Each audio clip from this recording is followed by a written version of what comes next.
Bonsoir à toutes et à tous, soyez les bienvenus sur Twitch, sur Next Gen Auto, voilà on y est, c'est enfin le Grand Prix qui va pouvoir débriefer de la finale du championnat du monde de Formule 1 2021. Faut dire qu'on l'attendait cette émission et qu'on l'attendait, ce Grand Prix d'Abu Dhabi, les jeux sont faits. Max Verstappen s'impose lors du Grand Prix d'Abu Dhabi et remporte donc le titre mondial, il est champion du monde 2021. Pour l'instant, après on va voir comment ça va se passer avec la réclamation de Mercedes, mais pour le moment il est bien champion du monde de Formule 1. Lewis Hamilton termine deuxième du Grand Prix et donc du championnat du monde. L'écart de points, c'est ce que l'histoire retiendra, 8 unités d'écart entre les deux hommes, et donc voilà, ça le dit déjà dans le chat, oui, Max, Super Max, ça y est. Je ne sais pas si on est allé se coucher aux Pays-Bas hier, parce que c'était absolument la fête. Je crois qu'il y a eu un pic à plus de 7 millions de téléspectateurs. Sachez qu'ils sont 17 millions aux Pays-Bas, donc c'est une audience absolument gigantesque. Le Grand Prix était évidemment diffusé en clair, tout comme au Royaume-Uni où je crois que si on prend les deux pays, on a 14 millions de téléspectateurs en pic. Ils ont frôlé les 8 millions en pic, Grande-Bretagne. Donc ça va, c'est des scores assez honnêtes. Canal+ aussi a fait les meilleures audiences de toute son histoire sur la Formule 1, avec un pic à plus de 2 millions, si je dis pas de bêtises, d'abonnés, qui étaient présents sur Canal, donc pour suivre ce grand final. Faut dire que tous les ingrédients étaient là. C'est vrai que imaginez tous les gens qui... Déjà qu'on avait pas mal de gens qui suivaient la Formule 1 de loin et qui s'est dit, allez, on va le mettre le dernier Grand Prix, ça a l'air chaud. Imaginez tous ces gens qui ont appelé... Attendez, mes canals, parce que là, ils vont repartir pour un tour, ça va être fou. Et puis ça a fonctionné, évidemment, avec ces grands pics d'audience. Et on va donc être 5 aujourd'hui pour en parler de ce Grand Prix d'Abu Dhabi, bien sûr, avec l'ami Manu. Comment va-t-il ?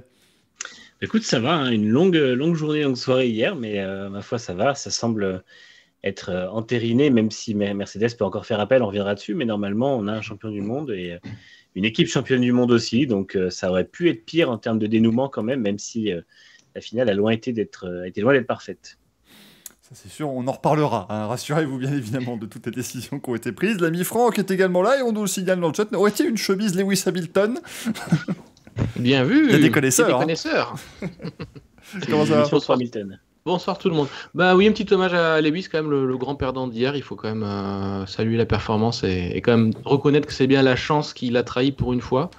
Même si les deux pilotes méritaient totalement d'être titrés cette année, c'est quand même Lewis qui a maîtrisé cette course de A jusqu'à Y. Il manquait malheureusement le Z pour lui hier. Mais voilà, écoutez, hâte d'en parler avec vous, hâte de voir ce qu'on peut dire sur ce Grand Prix qui encore une fois a été... passionnant. Alors, Yas Marina, d'habitude, c'est pas du tout un Grand Prix passionnant, mais à l'image de cette saison, ça a été un Grand Prix de folie. Voilà. Tu as raison, Franck, d'ailleurs, de rendre hommage aux perdants. Je vais donc faire pareil. Puisque, oui, écoutez, il a perdu le titre des dépassements. Qu'est-ce que c'est que ce truc ? C'était à double peine, ce Grand Prix. Paul, qui est également avec nous, comment ça va ? Salut Michael, salut à tous, ça va très très bien. On a une fin de saison qui est en fait une saison qui s'est terminée à peu près comme elle avait commencé. On n'a pas eu d'accrochage, c'est déjà ça, mais on va avoir beaucoup à dire. Et comme tu l'as dit, Franck, comme quoi cette saison elle a quand même été exceptionnelle. C'est quand même Abu Dhabi. D'habitude, c'est quand même pratiquement une cinquantaine de tours pour faire la sieste le dimanche après-midi. Cette année, tout à fait exception encore une fois. Donc un très très grand cru qui s'achève. Et oui, effectivement. Et puis Alexandre est également avec nous. Désolé Alex, on n'a pas eu le mémo. Visiblement, c'était chemise à carreaux ce soir, mais on n'a pas eu ce qu'il fallait. Je suis désolé. C'est clair. Alors, salut à tous, salut Michael. Alors moi, je suis très content. Je voudrais rendre hommage à la personne qui est à côté de moi, Carlos Sainz, puisque comme très souvent, comme à Monza l'an dernier avec la victoire de Gasly, comme en Hongrie cette année avec la victoire de Kohn, ou en Russie, il a fait un podium et personne ne l'a vu. Donc je voudrais saluer la performance de Carlos, comme c'est la dernière fois peut-être qu'on en parle dans cette émission. Bravo pour ta 5e place et à l'année prochaine. On salue aussi Yuki Tsunoda qui termine 4e de ce Grand Prix. Voilà, on les a au moins mentionnés. Mais j'avoue que j'ai adoré Twitter hier qui, après tout ce truc, à m'en dise « Attends, mais qu'est-ce qu'il fait là, Sainz ?» Parce qu'il a l'interview, mais c'est pas normal. Il n'a pas à être là. Si, il finit 3e, il finit sur le podium, il finit 5e du championnat, meilleur des autres. Carlos Sainz, ce qui n'était pas tout à fait prévu pour sa première saison chez Ferrari, on va pas se le cacher. Je pense que peu de gens avaient ça dans leur bingo. Mais ça a bien fonctionné pour Carlos Sainz. Est-ce qu'on a une idée, parce que c'est quand même grâce à cela qu'il finit 3e, du pourquoi de l'abandon de Sergio Pérez ? Parce que je ne sais toujours pas... Oui, c'était pression d'huile et Luc Parco l'a dit, ils l'ont retiré tout de suite, même si le problème n'était pas critique, parce qu'ils avaient peur qu'il y ait un peu d'huile sur la piste. ce qui fait que la voiture de sécurité serait restée un tour de plus en piste, et on sait tous ce qui serait arrivé. La phase du championnat en aurait été changée. Ça, voilà, à un moment donné, Valtteri, si tu le regardes, un petit rupteur, juste un gros rupteur de bourrin dans une bande des stands, ça aurait pu offrir le titre à ton équipier peut-être, mais voilà, ça n'a pas été le cas. Et c'est bien Max Verstappen qui s'impose et qui devient champion du monde, alors qu'il n'a jamais été dans la situation d'être champion du monde. Il a été, 20 mètres sur le départ, et puis ensuite 5 mètres quand il a fait la tentative de dépassement, et puis sur les derniers kilomètres de la saison, Max Verstappen qui a renversé la situation avec brio quand même. Je pense qu'il faut commencer quand même par cela, par quand même dire chapeau à Verstappen qui est allé dans ce dernier tour. C'était viril, c'était correct. À quoi voilà, on pouvait pas forcément s'attendre. On avait un petit peu évoqué nos craintes la semaine dernière. Ils ne se sont pas touchés. C'est pas passé loin, mais ils ne se sont pas touchés, ce qui est au moins la base. Et puis Max Verstappen, lui qui devient champion du monde, et on peut quand même le dire, c'est largement mérité au vu de sa saison. Oui, alors c'est vrai que déjà pour commencer, effectivement, comme tu le dis, les gens disent oui en mettant Verstappen juste derrière Hamilton, ils le condamnaient automatiquement vers Hamilton à se faire dépasser. C'est faux, parce qu'on a vu Pérez qui a réussi à tenir avec des pneus plus vieux. Abu Dhabi avait plus de capacité de dépassement cette année, mais ce n'était pas non plus évident. Il fallait quand même y aller. Il fallait faire la bonne attaque. Verstappen se savait en plus sous le coup d'une exclusion littéralement du championnat s'il faisait n'importe quoi. Donc il y avait cette pression-là. Il y avait quand même la pression du fait que c'était le dernier tour de la saison. Et il y allait au moment où il fallait. Il y allait proprement, ce qui n'a pas été toujours le cas ces dernières semaines. Et il a fait le boulot, il a défendu exactement comme il fallait, parce qu'encore une fois, il y a eu 2 lignes droites derrière où Hamilton avait l'aspiration et où à chaque fois il s'est mis à l'intérieur, mais il n'est pas freiné trop tard, il a freiné quand il fallait pour bloquer la trajectoire. Enfin bref, que des choses qu'il n'avait pas fait ces derniers temps et qui sont quand même plus dignes d'un champion du monde, que n'a pas réussi à faire Bottas aussi, on y reviendra, mais qui lui s'est fait totalement oblitérer sur le dernier tour. Et puis encore une fois, Verstappen, voilà, sa saison, c'est 10 victoires, c'est 10 pole positions, donc c'est 652 tours en tête, soit 50% des tours disputés cette année. Donc voilà, il faut remettre les choses dans leur contexte. C'est un champion qui est largement méritant. Hamilton n'aurait pas été moins méritant, mais il n'y a rien à dire sur le fait que Verstappen allait chercher ce premier titre. J'en ai dit beaucoup de mal ces dernières semaines, mais il faut aussi admettre que de toute façon, il a fait la saison qui lui a permis d'être champion. Et oui, tout se joue sur le dernier tour de la dernière course, on s'y attendait, puisque de toute façon, cette saison a été folle depuis le premier Grand Prix. Et voilà, c'est lui qui en sort vainqueur. Et c'est beaucoup disent que le titre reste bafoué par le sport la gestion sportive de la FIA, mais au fond, ça restera, une fois que tout le monde aura digéré, ça restera un champion très méritant. Et on a vécu une saison qui est rentrée dans l'histoire, justement, parce que son dévouement a été différent de celui des autres. Je rassure tout le monde, parce que ça commence à parler de règlement dans le chat. Rassurez-vous. Là, on fait 10 minutes. Bravo Max, bravo Lewis, quelle saison. Et ensuite, 1h20 sur Michael Masi, sur la FIA, sur Jean Todt, sur tous les gens qui sont passés là. Voilà, vous en faites pas. C'est tout à fait prévu. Parce que, effectivement, Franck, c'est aussi, on parle de ça, mais voilà, l'arbitre aura joué un rôle, mais Verstappen, lui, quand même, a fait le travail. Il ne faut surtout pas lui enlever ça. Oui, exactement. Alors, je rejoins Manu sur le fait qu'effectivement, ces dernières semaines, on a été un peu critique par rapport à son attitude en piste, notamment lorsque il devait se faire dépasser par Hamilton et ses défenses un petit peu trop musclées, non sanctionnées au début, puis sanctionnées à Jeddah. Moi, ce qui a rééquilibré les choses dans ma tête un petit peu, c'est sa performance de samedi. Le fait qu'il signe une pole position qui a vraiment été magistrale, même sans la mini-aspiration de Pérez qui a dû lui offrir 1 ou 2 dixièmes, parce qu'il était quand même pas hyper derrière non plus. Il allait chercher cette pole sans problème. Donc, avant la dernière journée, ça remettait un petit peu les choses, on va dire, d'équerre pour le départ, pour la finale. Et Max a fait le boulot, Red Bull a fait le boulot. On peut pas critiquer Red Bull et Max d'avoir profité de toutes les occasions qu'on leur a laissées pendant la course de revenir sur Hamilton. Ouais, il y a une voiture de sécurité virtuelle, ils pouvaient en profiter. Ils ont eu le safety car, ils ont pu en profiter. Voilà, c'est pas eux qui les ont demandés, c'est pas eux qui les ont provoqués non plus. Voilà, ils avaient la possibilité de le faire, ils l'ont fait, et comme dit Manu, il fallait ensuite quand même sur ce dernier tour aller chercher Lewis Hamilton. Alors j'admets que quand on a su que Verstappen pourrait repartir juste derrière Hamilton, pour moi c'était 89% plié, parce que entre des tendres quasiment neufs et des durs qui ont 45 tours dans les pattes, ça aurait été un petit peu décevant entre guillemets pour Verstappen de ne pas aller chercher Hamilton dans ces conditions-là. Donc voilà, je pense quand même qu'il avait les bonnes conditions pour aller le faire, même s'il faut effectivement les dépasser à Abu Dhabi. il avait quand même toutes les cartes en main pour le faire. Mais il l'a fait. Bravo à lui. Il mérite totalement. Les deux pilotes méritaient totalement le titre cette saison. Il fallait un vainqueur, il fallait un perdant. Le vainqueur, c'est Max Verstappen. La Formule 1 en sort grandi, je pense, sur l'ensemble de la saison. Un peu moins par effectivement cette décision de la FIA dont on parlera tout à l'heure, mais on a quand même vécu une saison. Je ne sais pas si on en vivra une comme ça de notre vivant. C'est quand même exceptionnel ce qu'on a vécu. Deux pilotes de deux équipes différentes qui arrivent à égalité de points sur le dernier Grand Prix et qui se font la guerre jusqu'au dernier tour. Moi, j'avais jamais vu ça. Et pourtant, je suis des saisons de F1 depuis très longtemps. Donc bravo à Max, bravo à Red Bull. Ils ont géré parfaitement cette course avec le petit écart de performance qu'ils avaient sur la Mercedes. Ils ont géré les safety cars comme il fallait. Ils ont tout géré correctement. Donc sur l'ensemble de la saison, il n'y a pas de souci. Je pense effectivement aussi que Verstappen a eu un peu plus de malchance que Hamilton sur l'ensemble de la saison et je pense que ça compense un petit peu si on veut cette partie-là. Effectivement, Paul, il fallait résister à la pression aussi pour Max et puis aux crampes parce qu'il a avoué après, c'était pas le meilleur moment. Et non, il a eu une crampe juste avant de dépasser Hamilton, si je dis pas de bêtises, dans le dernier tour. Donc il était en pleine souffrance, mais il l'a dit lui-même après l'arrivée, s'il y a bien un jour où ça valait la peine d'aller au-delà de la crampe, c'était ce jour-là. Pour revenir à son titre, je rejoins à 100% Manu et Franck, c'est mérité. En fait, faut pas oublier que la saison a été longue, on parle de 22 courses. Ce serait injuste de juger la saison de Max sur les quelques dernières courses avant le final, où pour le coup il a été irréprochable à Abu Dhabi. Son attaque au premier tour, elle est propre, elle est musclée, mais elle est propre parce qu'il reste en piste. Elle est limite, je dois faire la moue, Michael. Elle est limite. C'est une émission pro Hamilton, si on écoute les gens, donc à un moment donné, faut que j'entretienne le truc, moi. On est même sponsorisé en vêtements, donc. Mais c'était j'ai payé ma veste. Fallait pas le dire.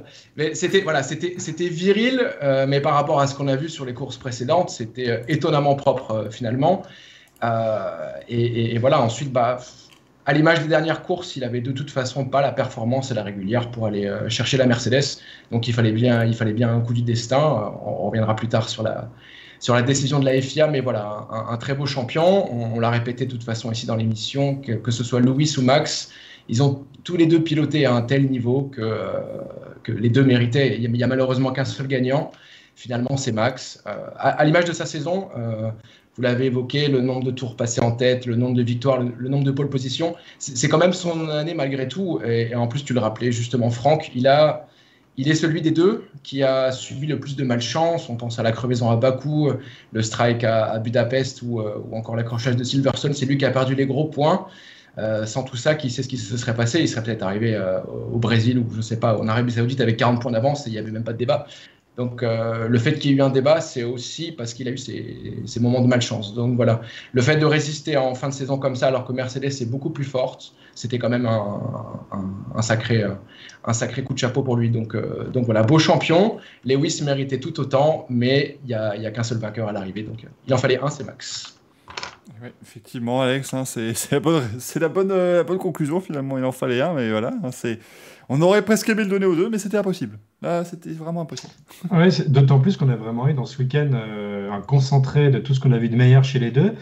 Surtout le samedi pour Verstappen, surtout le dimanche pour Hamilton, parce que je rappelle aussi que le samedi, Verstappen fait une pole avec 3 dixièmes et demi d'avance sur Hamilton et presque 1 seconde sur Norris. Alors, on entend déjà certains dire oui, mais c'est parce que Pérez lui a donné l'aspiration.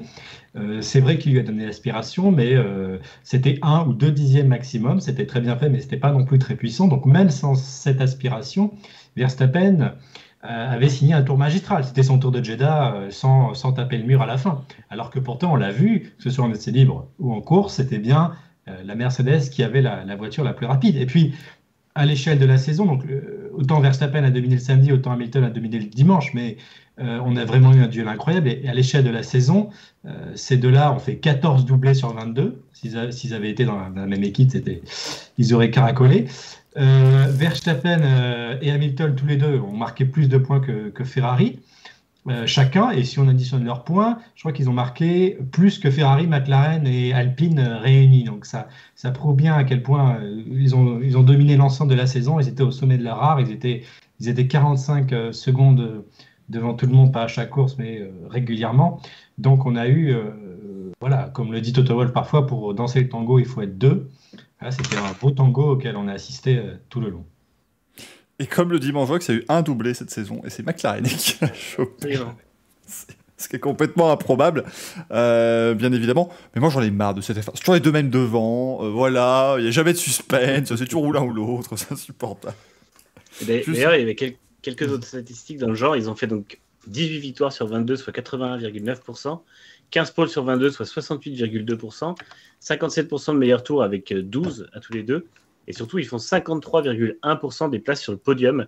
Donc ça en fait 35 au total, et surtout, ils auraient pu en faire maximum 66%. Donc vraiment, c'est vraiment leur saison à tous les deux, et en fait, on pourra toujours trouver d'autres chiffres comme ça pour montrer à quel point ils ont été largement au-dessus du lot, et à quel point surtout les deux méritaient, en fait, puisque quand on arrive à monopoliser comme ça un championnat, c'est plus que Alonso et Schumacher en 2006, qui était la dernière référence dans le genre. Donc c'est vraiment colossal. Après, je ne parle pas de Hamilton-Rosberg en 2016, puisque c'est la même équipe, mais quand pour deux pilotes qui ne sont pas dans la même équipe, c'est vraiment quelque chose d'assez unique d'avoir à ce point-là verrouillé un championnat. Et on avait, j'avais remarqué aussi, là c'est niveau statistique stupide, hein, mais voilà, côté coïncidence totale et incroyable. Si vous prenez 2010 contre 2021, donc il y a un Russe qui arrive en F1, Nikita Mazepin, qui n'a certes pas couru le dernier Grand Prix, mais bon, Vitaly Petrov, on l'a plus remarqué au dernier Grand Prix en 2010. Une écurie historique, enfin en tout cas une marque historique revient en F1, c'était Mercedes en 2010, Aston Martin cette année, un Espagnol rejoint Ferrari. La saison débute à Bahreïn, un septuple champion du monde roule pour Mercedes, et c'est un jeune pilote Red Bull qui remporte le titre. Donc comme quoi, finalement, pourquoi est-ce qu'on s'est embêté à regarder ces 22 courses alors que tout était écrit dès le début? Franchement, j'aurais pu vous l'écrire ce scénario. Franchement, est-ce qu'on aurait vraiment pu l'écrire? Parce que on a passé 25 minutes la semaine dernière à tout faire à peu près. On a fait ça et on a rajouté une couche dans Racing Café. On a fait à peu près tous les scénarios possibles et imaginables. Le Nicolas Latifi qui part en tête à queue à 5 tours de la fin, je l'avais pas prévu. Il a reçu sa palette de Red Bull aujourd'hui d'ailleurs. Ah bah là c'est même plus... Avis, il lui a dit. Christian Horner lui a dit avis. Ouais. Mais est-ce qu'on lui a dit, Nicolas Latifi, que c'est pas lui le pilote Red Bull chez Williams l'an prochain? Parce qu'il n'y a peut-être pas eu le mémo du coup. Non, mais ça faisait partie du deal avec Albon, en disant voilà, on vous prête Albon, voilà. Par contre, il faudrait que Latifi sorte quand on vous le demande sur le dernier tour, dernier Grand Prix, machin, voilà. Bon, on va pas expliquer les complots comme ça dans le chat, sinon on révèle tous les secrets de la F1, et puis bon, les journalistes, il faut quand même qu'on garde un peu notre sérieux, et voilà, on est tenu aussi par le secret de la FOM à ne pas dévoiler à l'avance les résultats des Grands Prix, hein, sinon on est viré. Oui, mais... c'est sous embargo. Ouais, mais c'est quand même compliqué de pas vous dire quand même que le 8e titre d'Alonso, il va être le plus beau, mais voilà, on peut pas tout de suite tout dévoiler, c'est normal, il faut quand même garder les gens en haleine. On en rigole ici, sachez juste que soutien quand même à Nicolas Latifi, parce que le pauvre se prend un torrent de tout ce que les réseaux sociaux font de pire, bien évidemment, depuis hier, mais c'était attendu. Quand vous pensez au pauvre Timo Glock en 2008 qui s'était pris des menaces de mort, bah là on n'est pas loin. Pour Nicolas Latifi, c'est évidemment honteux, et voilà, il faut surtout pas faire ce genre de choses. Il y est pour rien, il se battait. Alors les gens commencent aussi à dire oui, mais qu'est-ce qu'il se bat pour une 7e place? Il est pilote de Formule 1, donc à un moment donné... il a mis Schumacher à côté, il se bat avec. Il est parti. Qu'est-ce qu'on aurait dit si ça avait été Tsunoda ou Gasly avec un moteur Honda, Latifi un moteur Mercedes? Bah là, je te garantis que par contre, là, les théories du complot, je vous aurais pas dit non, mais n'y croyez pas. Si à un moment donné, 2008 nous a appris quelque chose, ça existe. Donc, faut pas s'inquiéter. Mais non, c'est vraiment, il faut alors que Latifi avait réussi à battre Russell sur un tour rapide pour la 2e fois. Et oui. Non, mais il faisait un week-end quand même correct, Latifi, jusque-là. Donc c'est pas, voilà. Et puis bon, il fait une erreur. Rappelons que ce n'est pas le premier à être parti en tête à queue à ce virage-là. On avait Bottas, on a eu... c'est qui s'est craché en... Raikkonen aussi, voilà. Raikkonen, ouais. Les deux Finlandais qui sont crachés en essai libre. C'était possible, le virage 14 qui était plus rapide, un peu plus piégeux aussi. Latifi était un petit peu dans les marbles de virage avant, avec la bagarre avec Schumacher. Voilà, il peut largement s'expliquer cet incident, et le fait qu'ils doivent s'excuser auprès de tout le monde, c'est terrible. Ça reste du sport auto. Ce sont des choses qui arrivent. C'était l'une des bonnes phrases de Michael Masi hier. C'est du sport auto.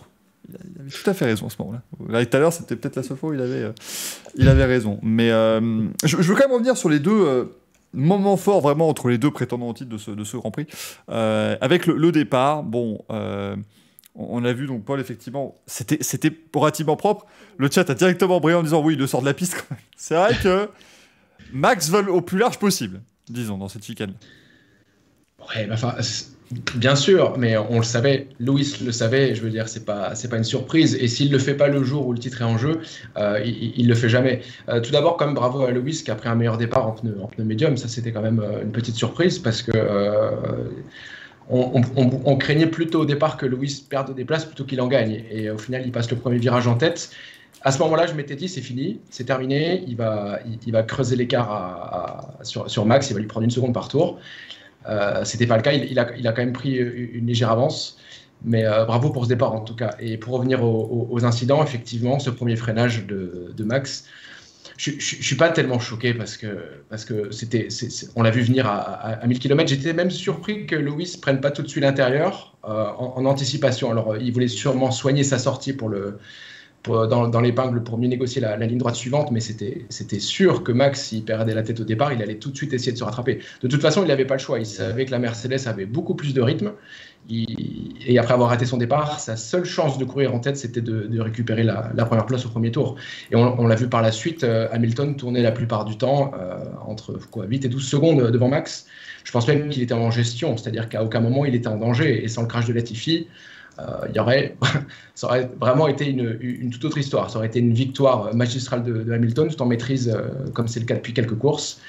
Et puis ça a été différent. Et pour la dernière manœuvre du dernier tour, qu'est-ce qu'il y a à dire? Comme Franck le disait tout à l'heure, tu as une Mercedes qui a des pneus durs de 40, avec des pneus durs vieux de 40 tours et une Red Bull avec des pneus soft 9, il y avait absolument pas débat. J'étais même surpris encore une fois qu'il le passe aussitôt. Je pensais qu'il allait attendre la ligne droite. Finalement, il a peut-être bien fait d'ailleurs de le passer aussitôt, Max, dans le dernier tour, parce que je suis pas sûr que ça aurait été si facile que ça finalement dans la ligne droite. Lewis avait quand même encore une très très grosse vitesse de pointe. Il a même bien rattrapé l'aspiration, donc voilà.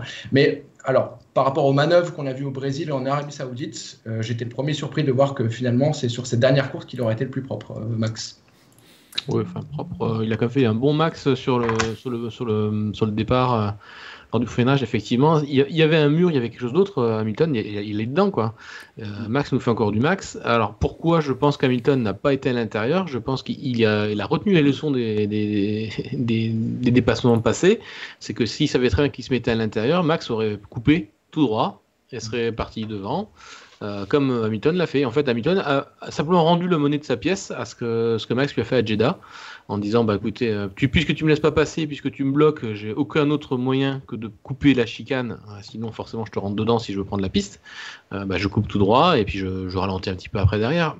Pour moi, ça a été la très très bonne décision de la FIA d'ailleurs sur ce Grand Prix. Peut-être la seule bonne décision, c'est de ne pas ouvrir d'enquête, de dire que ça s'était joué correctement. Et voilà, même si Red Bull a mis la pression sur la FIA pour dire que Hamilton avait coupé, avait pris de l'avance et tout, non, je suis désolé, Hamilton ne peut pas faire autre chose que de couper. Voilà. On a Split et qui arrive, je passe la parole juste après la nuit, mais dans le chat qui nous disent, donc chicane ont coupé, c'est rendu de place, le fait qu'il n'y ait pas eu d'enquête était honteux. À un moment donné, Lewis Hamilton à ce moment-là n'a jamais besoin de rendre sa place puisqu'en fait il ne l'a jamais perdu. Enfin, si on estime que plonger n'importe comment et rater la corde de 4 mètres et c'est dire oui je suis devant, oui effectivement on peut alors considérer qu'il a perdu la place. Mais dans ce cas-là l'an prochain ça va être la fiesta, quoi. C'était exactement ce que j'allais dire, c'est qu'en fait à Jeddah par exemple, Hamilton passe devant et Verstappen le repasse en allongeant son freinage. Et là c'est pas exactement pareil, c'est-à-dire que Hamilton est devant et Verstappen le redépasse à nouveau, enfin essaye de le redépasser en tout cas en rallongeant son freinage et en fait en ratant quasiment son virage parce que il est devant juste au moment où Hamilton ne peut pas faire autre chose que quitter la piste. Donc c'est une situation qui est différente et malheureusement dans ce genre de situation Verstappen a toujours joué le freinage tardif et du coup il a toujours joué le fait de dépasser grâce à ce freinage tardif. Et c'est ce que la FIA n'a pas voulu la semaine dernière. C'est pour ça qu'il se prend 2 pénalités à Jeddah. Et c'est pour ça qu'il n'y a pas d'enquête contre Hamilton. Parce que même si c'est lui qui coupe, il est forcé hors de la piste par un autre pilote. Donc, entre guillemets, c'est un partout. Puisqu'il y en a un qui coupe la chicane, mais l'autre qui le force à le faire. Et du coup, c'est pour ça que tout simplement, il n'y a pas eu d'enquête. Alors, Red Bull, c'est un peu plein de l'écart qu'a pris Hamilton devant. Mais de toute façon, ça n'a pas impacté ça n'a pas impacté le déclenchement du DRS. Parce qu'il n'y a pas de DRS dans les 3 premiers tours. Donc, au final, il n'y avait pas grand-chose à changer sur cet écart en fait. Et même si Hamilton relâchait un peu, mais il aurait quand même repris la seconde derrière. Il est resté 1 seconde 3 pendant 2 tours et puis ça, entre guillemets, ça compensait. Donc il n'y avait pas eu besoin d'ouvrir l'enquête. Et comme tu dis Franck, la décision était parfaitement orchestrée pour le coup. il a rendu d'ailleurs l'avantage, c'est ce qu'a dit Michael Masi, à Red Bull, il a rendu Alexandre l'avantage qu'il avait pris en coupant cette chicane. Donc à partir de ce moment-là, effectivement, pourquoi une enquête ? Et d'ailleurs, il y a un élément intéressant qui explique pourquoi Max conduit comme ça tout le temps. Alors c'est vrai que le grand public le découvre maintenant encore plus cette année, puisqu'il lutte pour le titre, et donc c'est logique qu'il soit sous l'effet des projecteurs. Et sur Next Gen, on va bientôt sortir un article de son ancien patron d'écurie en F3, le père Fritz, qui Van Amersfoort, je crois. Van Amersfoort, excellente équipe. Voilà, qui va d'ailleurs s'engager en F2 l'an prochain et qui raconte comment Max conduisait en F3, comment son père l'a appris à conduire. Et il a cette phrase qui dit chez les Verstappen, on déteste perdre. Il va faire tout ce qu'il peut pour être devant. Et Joss va aussi rappeler la fameuse phrase de Senna, si on voit un gap, j'y vais. Eh bien, Verstappen fait complètement sien cet idiome, ce propos. Et c'est exactement ce qu'on voit depuis le début de l'année. Donc c'est assez marquant de voir que ce style de pilotage de Max, il a été forgé dès l'enfance par Joss, en F3 encore confirmé. Il conduit comme ça depuis des années.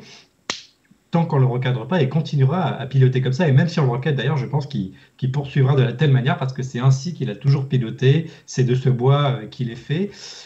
Et ça lui a donné le titre finalement en toute dernière instance. Donc alors pourquoi il changerait alors qu'il a toujours fait comme ça et alors que ça lui rapporte? Mais voilà, tout ça pour dire que c'est pas né dans le golf soudainement que Max a eu cette idée de faire des dive bombs et de plonger comme ça. Ça remonte au moins à 2013 si ce n'est avant. Après, pour quand même nuancer, attention, et là les gens défend Verstappen, que fait-il quand Ricciardo fait les mêmes, tout le monde s'extasie. Parce que techniquement, la tentative à ce moment-là, autant on l'a largement évoqué la semaine dernière, Jeddah pour moi c'est de la malice en fait. Hamilton est largement devant et il va relâcher le frein, il fait des trucs pour aller chercher le petit. Mais ici, il plonge juste parce qu'il sait que la Red Bull sur l'attaque des freins va être extrêmement efficace. Bon, après. Effectivement, il est quand même extrêmement large. À un moment donné, parce que c'est un petit peu le débat qu'il y a dans le chat, et c'est très bien, continuer de débattre, et c'est super, justement, on lit vos avis. Je suis quand même de l'avis de dire que si, quand tu fais ton dépassement, tu as la roue avant droite qui sort de la piste, c'est qu'à un moment donné, c'était peut-être pas le bon endroit où attaquer, quoi. Parce que si on met du gravier à cet endroit-là, il va où Hamilton ? Et tout change. La différence avec Ricciardo, c'est que Ricciardo, en général, il maîtrise un petit peu mieux les freins, je trouve, parce qu'il laisse comme en général, quand même, un peu plus de place que Verstappen dans le virage. Mais c'est juste mon opinion assez subjective de ce genre de choses. Mais pour compléter ce que tu dis, Franck, d'ailleurs, on voit que Ricciardo, depuis qu'il est chez Renault et McLaren, ne fait plus ce genre d'attaque parce qu'il n'est plus en confiance sur les freins. Et ça, il l'a toujours dit. Il n'a jamais retrouvé dans ses nouvelles équipes la confiance qu'il avait sur les freins, et ce qui est vraiment quasiment un des ingrédients principaux de son pilotage, pour justement réussir à sortir des dive bombs, en tout cas des attaques vraiment prononcé, comme il avait fait en Chine en 2018 sur Bottas, ou sur Stroll, je crois, non, sur Bottas aussi, à Monza en 2017. C'était des choses qu'il faisait parce qu'il avait la confiance et qu'il n'a pas encore retrouvé. Et sur la McLaren, justement, il n'est pas très incisif au freinage et globalement, il n'est pas très incisif tout court parce qu'il manque de confiance. Donc, c'est peut-être là aussi que se joue ce que ne fait pas Verstappen. C'est-à-dire qu'à un moment, un pilote doit savoir dire là, si je fais ça, je suis au-dessus de mes pompes. Et on voit que Verstappen a toujours ce petit moment où finalement, il décide quand même d'y aller, même s'il n'est pas sûr de l'issue. C'est ce qu'on lui a reproché déjà pas mal de fois à Interlagos et à Jeddah. C'est un petit peu ce qu'il fait dans une moindre mesure au premier tour d'Abu Dhabi, mais il y a toujours ce côté un peu où on sent qu'il y va quand même s'il n'est pas certain qu'au final, il y aura la place. Je mets juste une petite capture d'écran rapidement, là, parce que je regarde en même temps, en fait, vous savez, pendant l'émission, je regarde en général, je me refais un peu les replays, ce genre de choses. Si vous regardez ça, parce que Split le demande effectivement, il dit il y est sur la piste et tout ça. Oui, mais regarde où il est sur la piste. Je mets en petit pour pas qu'on se passe. Mais il a la roue avant gauche qui est sur la piste, donc la roue arrière gauche aussi. Et tout le reste est sorti. S'il est à cet endroit-là, Lewis Hamilton qui le dépasse, il est censé être où ? C'est ça en fait là où le point se pose, je trouve. C'est que si lui est à cet endroit-là, le pilote qui le dépasse, il est censé se foutre où ? Et c'est ça qui pour moi fait une bagarre correcte, c'est que le pilote puisse dépasser quelqu'un en laissant l'autre sur la piste également. All the time you have to leave the space. C'est ça. Disait un grand philosophe. Ouais, mais le truc dans ce cas-là, c'est que tu remets en cause la FIA en fait dans cette action, parce que ces dernières années, on a vu, alors je dis pas qu'on a vu du Max Verstappen tous les week-ends, mais on a vu d'autres pilotes, on a vu des Leclerc aussi, Leclerc qui avait d'ailleurs perdu le Grand Prix d'Autriche 2019 en se faisant un peu tasser par Max, comme ça. Il avait dit, bon bah, ce jour-là, j'ai appris qu'on avait le droit de le faire, j'ai appris que la FIA autorisait en gros à ce qu'un pilote en pousse un autre de la piste. Et c'est comme ça un peu qu'il avait gagné le Grand Prix d'Italie, si je ne dis pas de bêtises. C'est Hamilton, je crois, qu'il avait pas hésité à tasser un petit peu.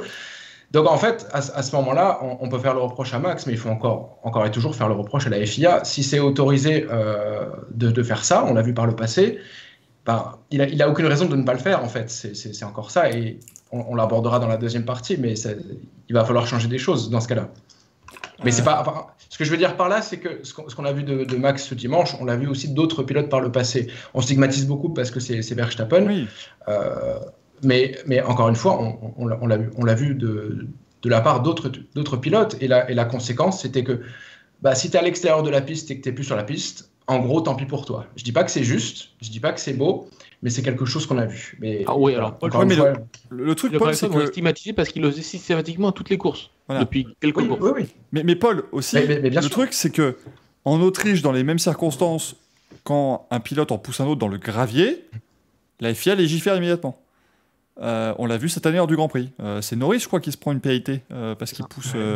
Il pousse Perez. Donc, les deux, ouais. Norris, donc il y a un peu le souci, c'est-à-dire que et c'est quelque chose. Encore une fois, l'avantage, on en parle parce qu'on peut en parler, on a le droit d'en parler, mais ça ça ne change en rien le résultat du championnat. Donc voilà, c'est pas, vous en faites pas. Mais c'est le truc, c'est qu'à un moment donné, le prototon le dit car c'est du gravier et pas du bitume. Ouais, mais dans ce cas-là, il devrait pouvoir juger sans s'intéresser à la surface sur laquelle sont les pilotes. Quoi.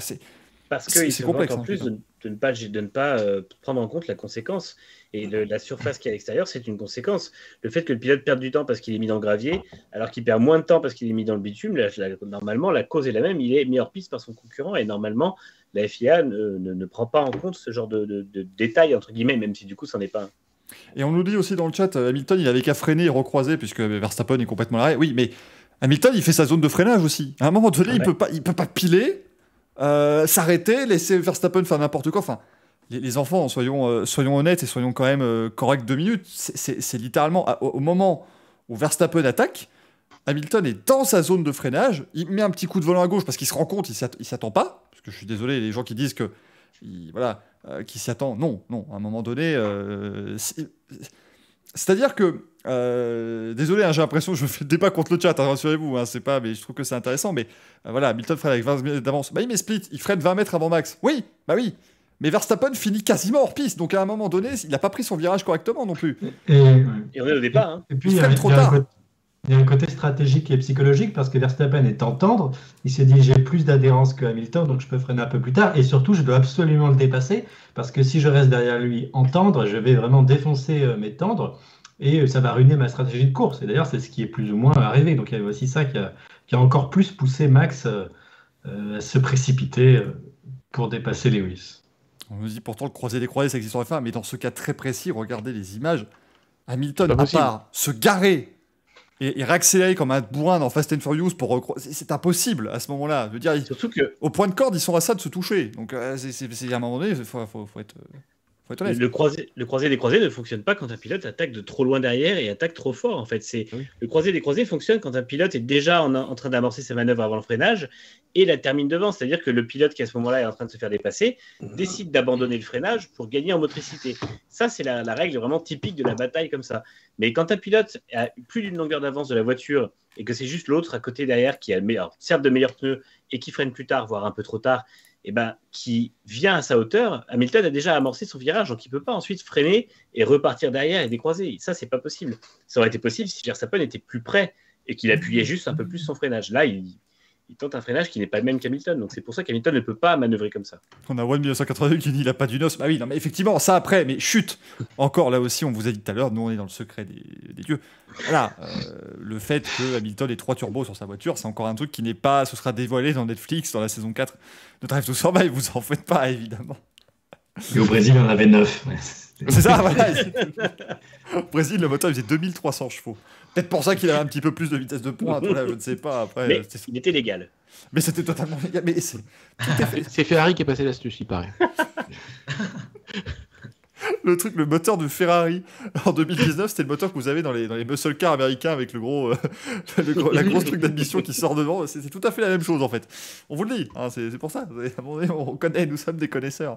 Non. L'accord secret, c'est que Ferrari a passé son moteur Mercedes pour 2020-2021. Ah. Mais oui, mais voilà, enfin. Et Ça quand y est. même, Red Bull a réussi à gagner, bravo eux, hein. Il faut le savoir. En vrai, on va quand même saluer quelqu'un, parce que j'ai vu ce mème qui a été repris un peu partout, que j'ai trouvé extrêmement drôle, le nouveau ministre mexicain de la Défense, Ah oui. Sergio Pérez, qui a été, alors là, franchement, vous avez peut-être trouvé ça étrange, vu qu'on vient de parler, voilà... la manœuvre, machin, vous allez peut-être croire qu'on est des gens un peu liberticides et qu'il faut que tout soit super carré, machin.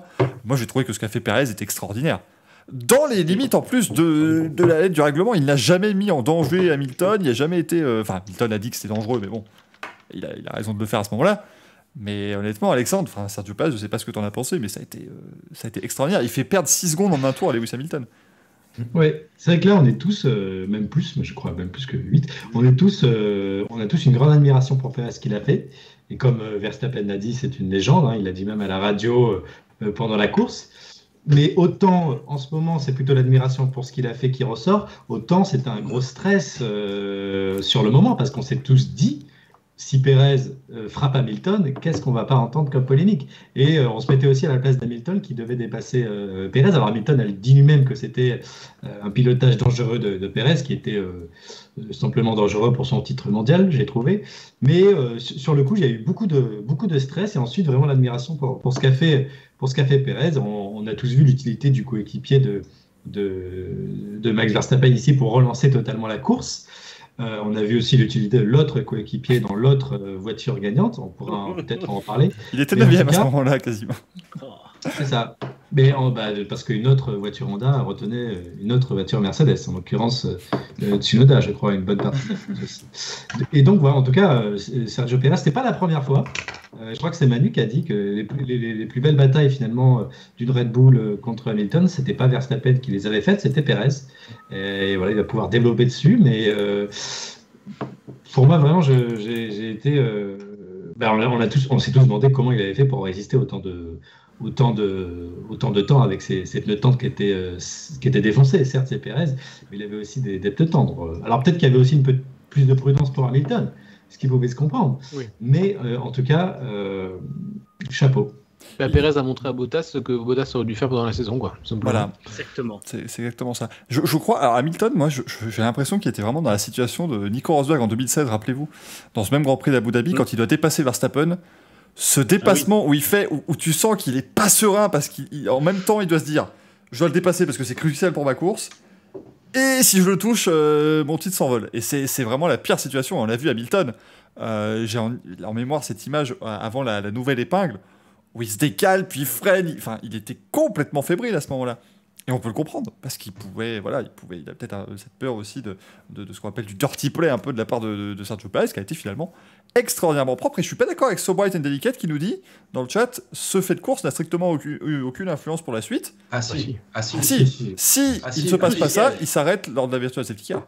Mais c'est ça. Et enfin, en faisant ça, il empêche Hamilton d'avoir un arrêt gratuit, parce qu'il y a eu Max 2 fois en fait dans la course. Ça a une première influence sur la virtual safety car, mais ça a aussi une influence en fin de course pour la voiture de sécurité, parce que en fait l'écart de Hamilton il a disparu à ce moment-là. On est passé de 10 secondes à pratiquement rien du tout en l'espace de, pas 2 tours, mais on va dire 1 tour et demi. Et donc il est décisif, Pérez. Alors évidemment, il reste le coup de chance à la fin de la voiture de sécurité, mais il est malgré tout décisif. Il a empêché Hamilton d'être dans son confort en fait. Imaginez une seconde que Pérez touche Hamilton et l'élimine. Ah là, c'est honteux. Il se passe quoi? Parce qu'on ne peut pas retirer le titre à Verstappen pour jamais prouver que ça a été fait volontairement. Qu'est-ce qui pourrait arriver de pire? On enlève tous les points à Red Bull? Il se passe ce qui s'est passé en Hongrie, quand Bottas a fait un strike, et là, Red Bull avait un argument tout trouvé pour dire oui, c'est dommage, mais ça s'équilibre. 10 secondes de pénalité. Mais après, pour Pérez, en l'occurrence, c'est ce qui est bien, c'est qu'il a montré qu'il n'était pas du tout dans cette recherche-là. En fait, on a eu peur parce que quand forcément Red Bull le laisse en piste et lui dit en gros plan B, forcément, on comprend ce que c'est, on comprend qu'il va devoir bloquer Hamilton, mais il y a toujours, effectivement, comme tu disais tout à l'heure, il y a toujours un peu ce sentiment d'inquiétude à se dire qu'est-ce qui va se passer, qu'est-ce qu'il va jouer correct. Et en fait, on voit que Pérez exploite les limites, mais parfaitement. Il sait exactement ce qu'il doit faire, comment il doit bloquer son freinage, comment il doit l'allonger, mais sans foutre Hamilton dehors. Et en fait, c'est ce genre de choses qui montrent que Pérez déjà a beaucoup d'expérience. C'est quand même le 4e pilote le plus expérimenté sur le plateau.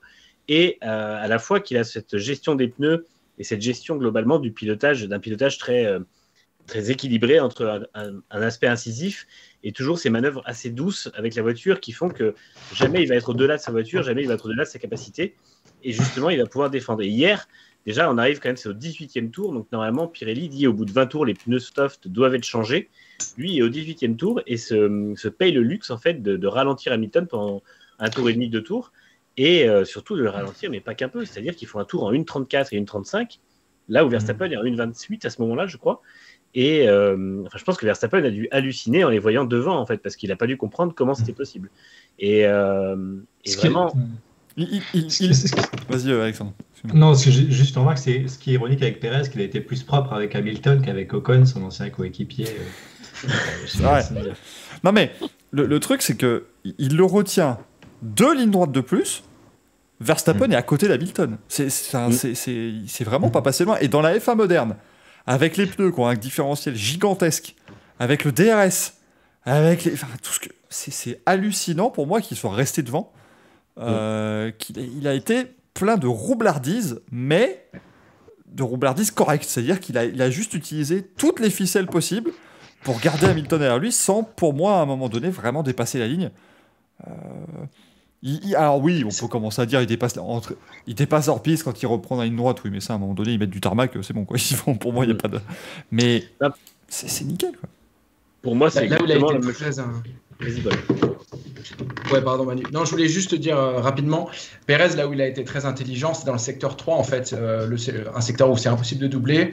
Il roulait en gros au milieu de la piste, mais à aucun moment, de façon dangereuse, c'est ça qui était très fort. Et il savait que Lewis ne pourrait jamais le passer dans ce secteur-là, donc c'est là qu'il a retenu le plus. Et d'ailleurs, on voyait, c'était 1 seconde récupérée par Verstappen, toutes les 5 secondes en gros à ce moment-là.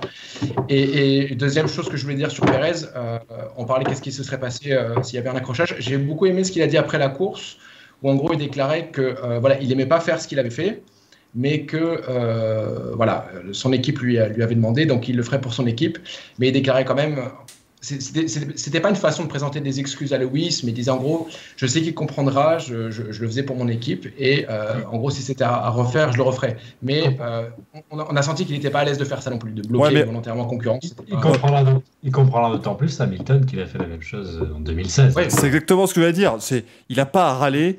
Sachant qu'en 2016, il roulait 8 secondes moins vite que ce qu'il pouvait dans le dernier secteur pour pouvoir prendre ensuite le large. Et voilà, donc honnêtement... C'était juste pour souligner la mentalité de Pérez, qui en plus d'avoir été propre en piste, j'avais trouvé avait été très clean dans ses déclarations aussi, d'après course. Mais de toute façon, Pérez a déjà a été dans l'autre sens au Qatar, puisqu'il est justement derrière Ocon qui défend pour qu'Alonso garde sa place sur le podium. Et on a vu que dans le rôle d'attaquant, il est exactement aussi propre. C'est-à-dire que Pérez, c'est un vrai combattant en piste. Et moi, je trouve que c'est un des plus beaux pilotes dans les duels. On a vu aussi en Turquie face à Hamilton. Pourtant, c'était sous la pluie et c'était vraiment sur un fil à chaque fois. Et les deux sont restés à la limite de la limite. Mais c'est toujours quelque chose de très propre, avec des vraies contre-attaques. Même au Brésil, il l'a fait sur Hamilton aussi. À chaque fois, en fait, il y a toujours des contre-attaques de Pérez qui sont pas sorties de nulle part, mais qui sont très bien préparées. Lui, exactement, sait comment perdre un virage pour gagner le suivant. Et là, en l'occurrence, hier, il n'a absolument pas à s'excuser auprès d'Hamilton. C'est très classe de sa part de dire je le fais pour l'équipe. En l'occurrence, il le fait pour l'équipe parce que l'équipe l'a exactement recruté pour ça. Et je pense que Toto Wolff, quand il a vu ça et quand il a repensé notamment à ce que fait Bottas en Russie face à Verstappen, il a dû verser une larme parce qu'honnêtement, aux Pays-Bas, il n'y a rien à voir. Et pour moi, ce qu'a fait Pérez hier, c'est du Alonso en Hongrie. C'est pareil, c'est-à-dire c'est un pilote qui sait exactement comment défendre. Et Bottas, on l'a encore vu hier dans le dernier tour, n'a pas cette capacité. Donc c'est le gros problème pour un pilote de pointe. Et c'est ce qui coûte hier ce qui coûte très cher hier à Mercedes, puisque Bottas, en l'occurrence, offre ces arrêts-là à Verstappen en n'arrivant pas à remonter en plus. Donc, je ne sais plus qui mettait ça dans le chat, je suis désolé. J'ai pas noté le nom, mais j'adorais le message qui dit en fait la saison s'est jouée en 2020. Quand Red Bull a signé Pérez et que Mercedes a prolongé Bottas.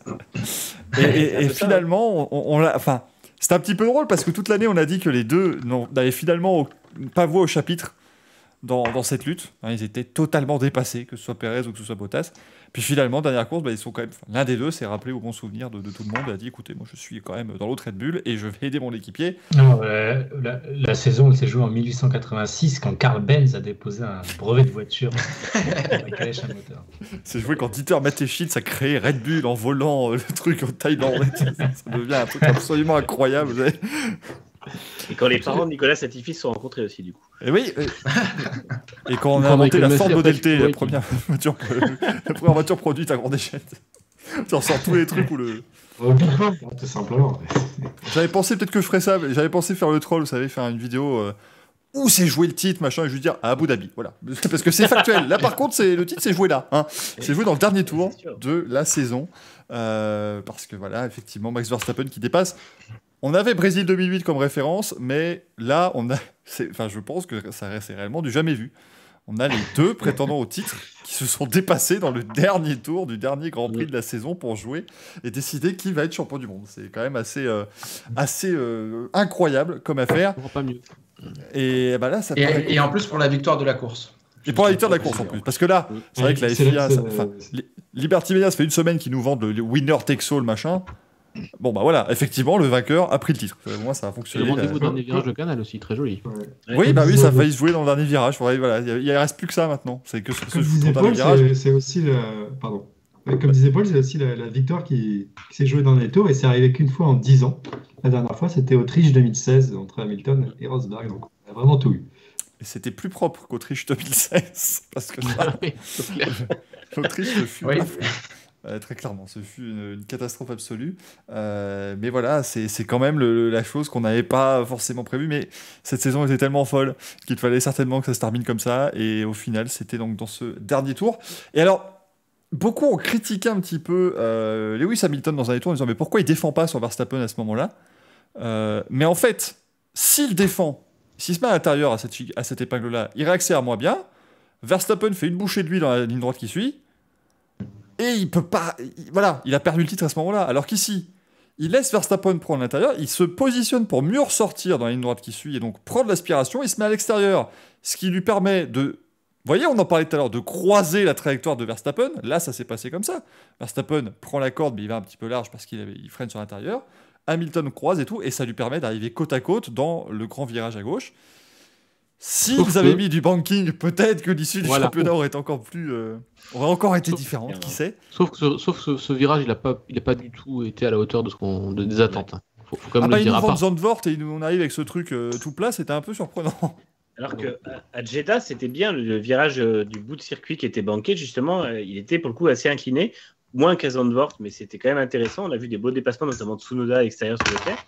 Mais là, effectivement, c'était plat. Même en F2, on l'a vu, il s'est rien passé dedans à part 2-3 sorties de piste, mais c'était extrêmement décevant. Il n'y a que Pérez qui a réussi à repasser Hamilton dans ce virage-là, mais parce qu'Hamilton était hyper prudent, c'est tout. Exactement. Et puis il avait l'intérieur aussi. Je pense que l'intérieur était très important dans cette courbe-là, mais. Franchement, je pense qu'on va, rassurez-vous, on arrive au chapitre FIA, ne vous en refaites pas. Il n'y aura pas beaucoup d'autres sujets de toute façon dans cette émission. Faire monter un peu la pression là. Mais on est quand même d'accord, messieurs, au moment où Hamilton passe à l'extérieur, qu'ils sont à 2 cm, ça se joue à rien, on a vibré comme jamais. Moi j'étais debout, pas vous cacher. C'est hallucinant. C'est la F1 qu'on veut et la F1 qu'on aime, mais en fait, cette saison, c'est pour ça que cette saison restera dans l'histoire. Pas pour le dénouement de la safety car et toute cette histoire, pour le fait que, encore une fois, ça s'est joué au bout du bout et que on a eu un final des plus épiques qu'on ait eu de l'histoire. Donc tout a été fait tout le long. C'est vrai que des fois, des gens disent oui, on dirait que Liberty Media l'a fait exprès, mais il faut aussi comprendre qu'avec les 2 pilotes qu'on avait qui étaient dans la bataille, ça ne pouvait que se finir comme ça. Et ils ont été au niveau attendu jusqu'au bout, et c'est vrai que c'est nous finalement qui avons été les plus grands bénéficiaires de ça.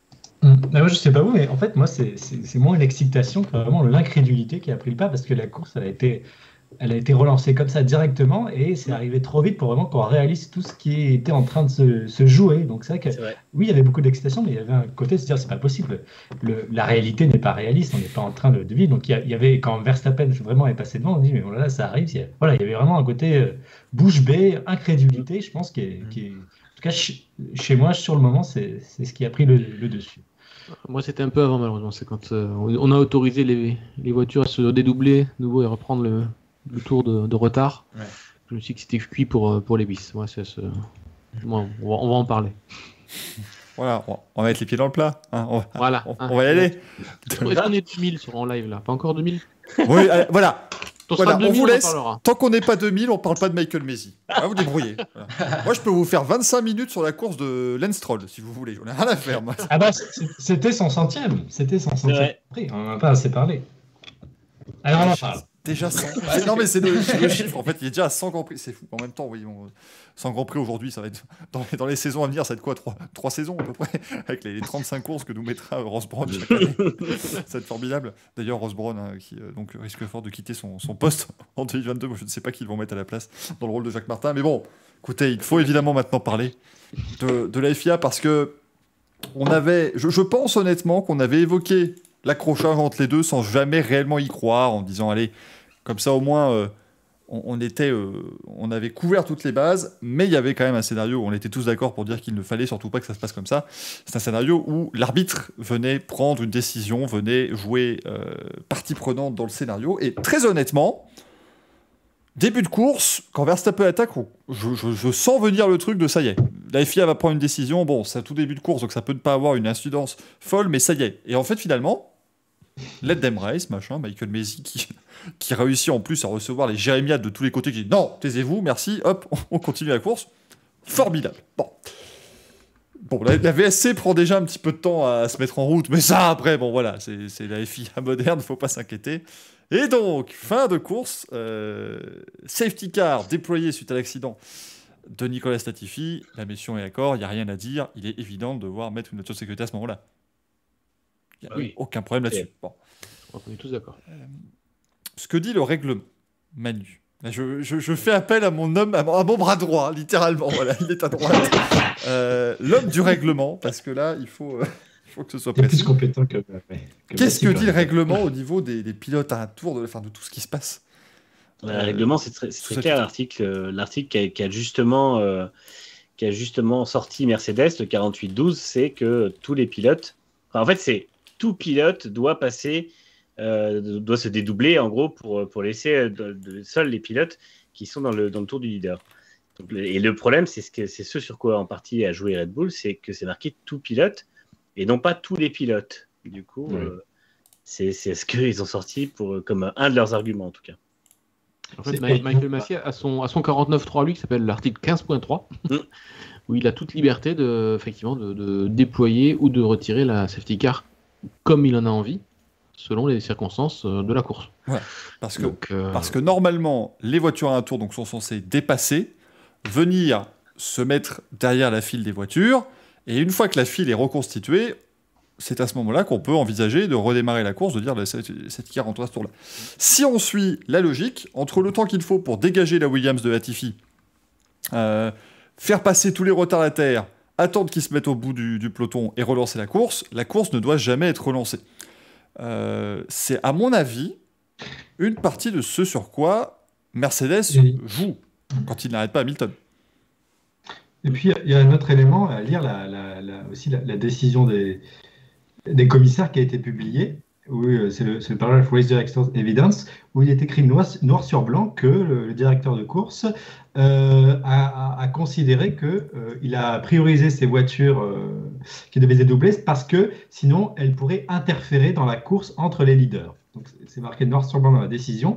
Et dans le paragraphe d'après, il est écrit que le directeur de course a aussi déclaré qu'il a été longtemps, que les équipes ont trouvé il y a longtemps un accord, toutes les équipes, insiste-t-il, que autant que possible, il était hautement désirable, donc je continue à citer la décision, il était hautement désirable pour la course de finir de ce qu'ils appellent une condition verte, c'est-à-dire sous drapeau vert, pas sous safety car.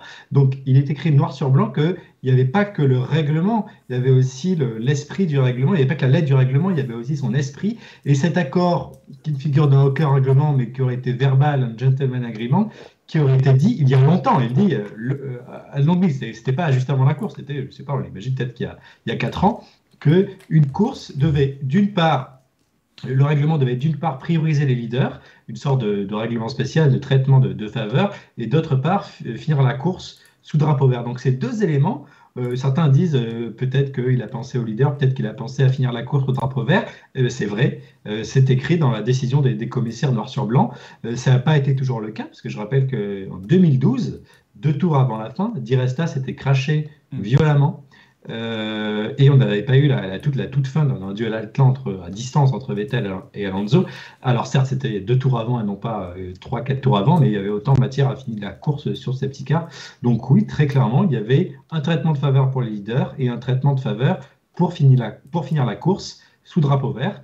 C'est écrit encore une fois noir sur blanc. On peut même s'étonner que ce soit écrit parce que c'est au-delà du règlement. Et à mon avis, Mercedes, les avocats de Mercedes, notamment Paul Harris, que les amateurs de foot connaissent bien, parce que c'est lui qui a fait suspendre le bannissement de Manchester City en Ligue des Champions avec une très très lourde amende pour l'UEFA. Donc je pense que Mercedes va aussi se baser sur ces éléments. Alors vous me parlez d'un accord verbal il y a 4 ans, mais qu'est-ce que ça a à faire? Il y a le règlement, oui ou non. Voilà, mais c'est que dans cette situation en plus, parce que certes évidemment on en parle parce que ça a influé directement sur la lutte pour le titre, mais par exemple, je prends l'exemple de Daniel Ricciardo, qui, pouvait peut-être jouer, il pouvait peut-être reprendre des points ou quoi que ce soit, mais lui, il n'a jamais passé la safety car. Donc il se retrouve à un tour. Ça a joué sur tout le peloton, même si évidemment, Franck, on regardait surtout les 2 premiers.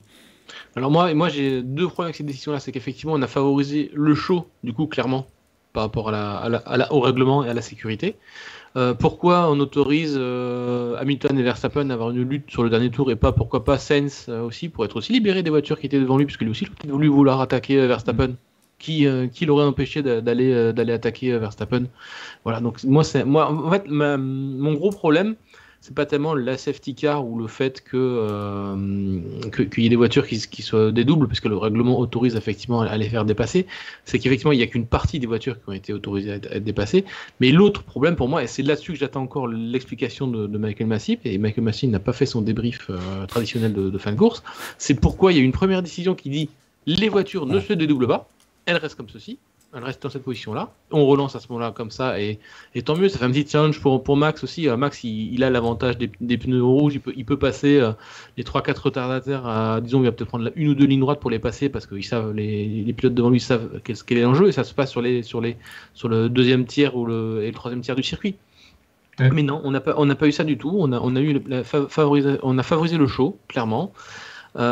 Et soyons clairs, soyons nets, quand la décision est tombée, puisqu'on suit la course avec Manu ensemble, sur ce que on savait pertinemment que quand Michael Masi a donné l'autorisation aux voitures de se rapprocher, enfin de Hamilton et Verstappen de se rapprocher, que Verstappen se retrouvait dans une position ultra favorable pour le dernier tour, sachant qu'il avait les pneus neufs, tendres, et que Hamilton était en dur usé. Donc je veux dire, c'est consciemment ou inconsciemment, Michael Masi a donné en fait une priorisation à un pilote par rapport à un autre, et le fait de vouloir jouer le show, de ne vouloir dédoubler qu'une partie des voitures, pour moi ça pose vraiment un gros problème au sein de la FIA qu'il va falloir régler, hein. Ça c'est clair. Maintenant, est-ce que ça aurait changé quelque chose si on avait autorisé à toutes les voitures à repasser? Tant pis si elles vont pas jusqu'au fond du peloton. Au moins, ça aurait été peut-être un peu plus clean en termes de décision. C'est-à-dire, ok, tout le monde passe, et vous ne rejoignez pas le reste du peloton, c'est pas grave, mais au moins, tous ceux qui sont dans le même tour sont les uns derrière les autres.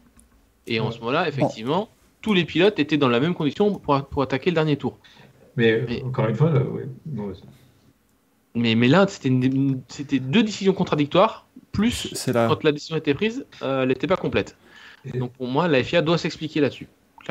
En fait, pour moi, elle s'est déjà expliqué. C'est écrit dans le Asia. Encore une fois, il y avait 2 volontés. 1, ne pas faire en sorte que d'autres voitures interfèrent avec les leaders. Et 2, faire en sorte que la course se finisse sous drapeau vert.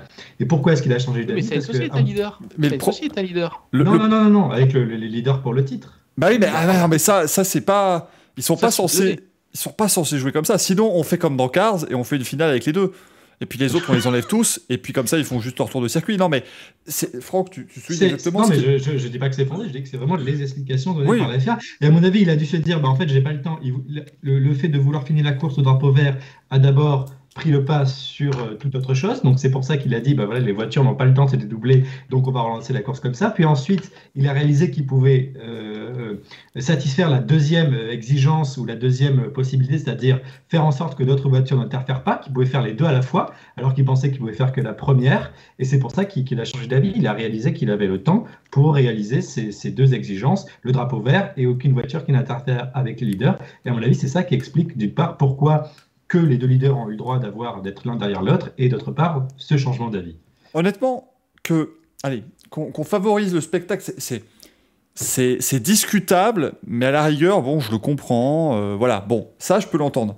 Moi, le vrai problème que j'ai, et c'est là où ça cristallise la majeure partie de ce que je n'aime pas chez Michael Masi et chez sa manière de gérer les choses, c'est qu'il donne une consigne très claire.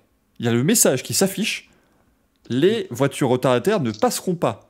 C'est ça. Et normalement, quand tu es l'arbitre de ton sport, c'est terminé à ce moment-là. Basta. Sauf que ce qui se passe ici, c'est que Michael Masi, en fait, après, je donne ce qui est mon interprétation. Après, voilà, je ne suis pas encore dans le bureau de la FIA, sinon je peux vous garantir qu'il y aurait eu il se serait passé des choses qui auraient été vues en Mondovision et qui n'auraient peut-être pas été à mon avantage. Mais ce qui, pour moi, s'est passé, c'est que Masi arrive à ce moment-là, et je suis tout à fait d'accord avec le fait qu'il n'a pas un job facile à ce moment-là, et il y a 5 tours de la finale du championnat du monde, il y en a un qui se met au tas, là il se dit, mon Dieu, qu'est-ce qui se passe, quoi. Et ça je comprends, mais à ce moment-là, je pense qu'il est débordé, il lance la autosécurité, et il veut prendre cette décision très rapidement pour donner peut-être l'impression de, voilà, je suis en contrôle du truc, donc il dit, les voitures à un tour ne pourront pas dépasser, et c'est à ce moment-là que Christian Horner vient le voir en lui disant, écoute, Michael, ce que tu fais, c'est n'importe quoi. Et là, on entend Michael Masi, et c'est là où j'ai beaucoup de mal, c'est qu'on l'entend être complètement perdu et dire non, mais attends, Christian, donne-moi 2 secondes.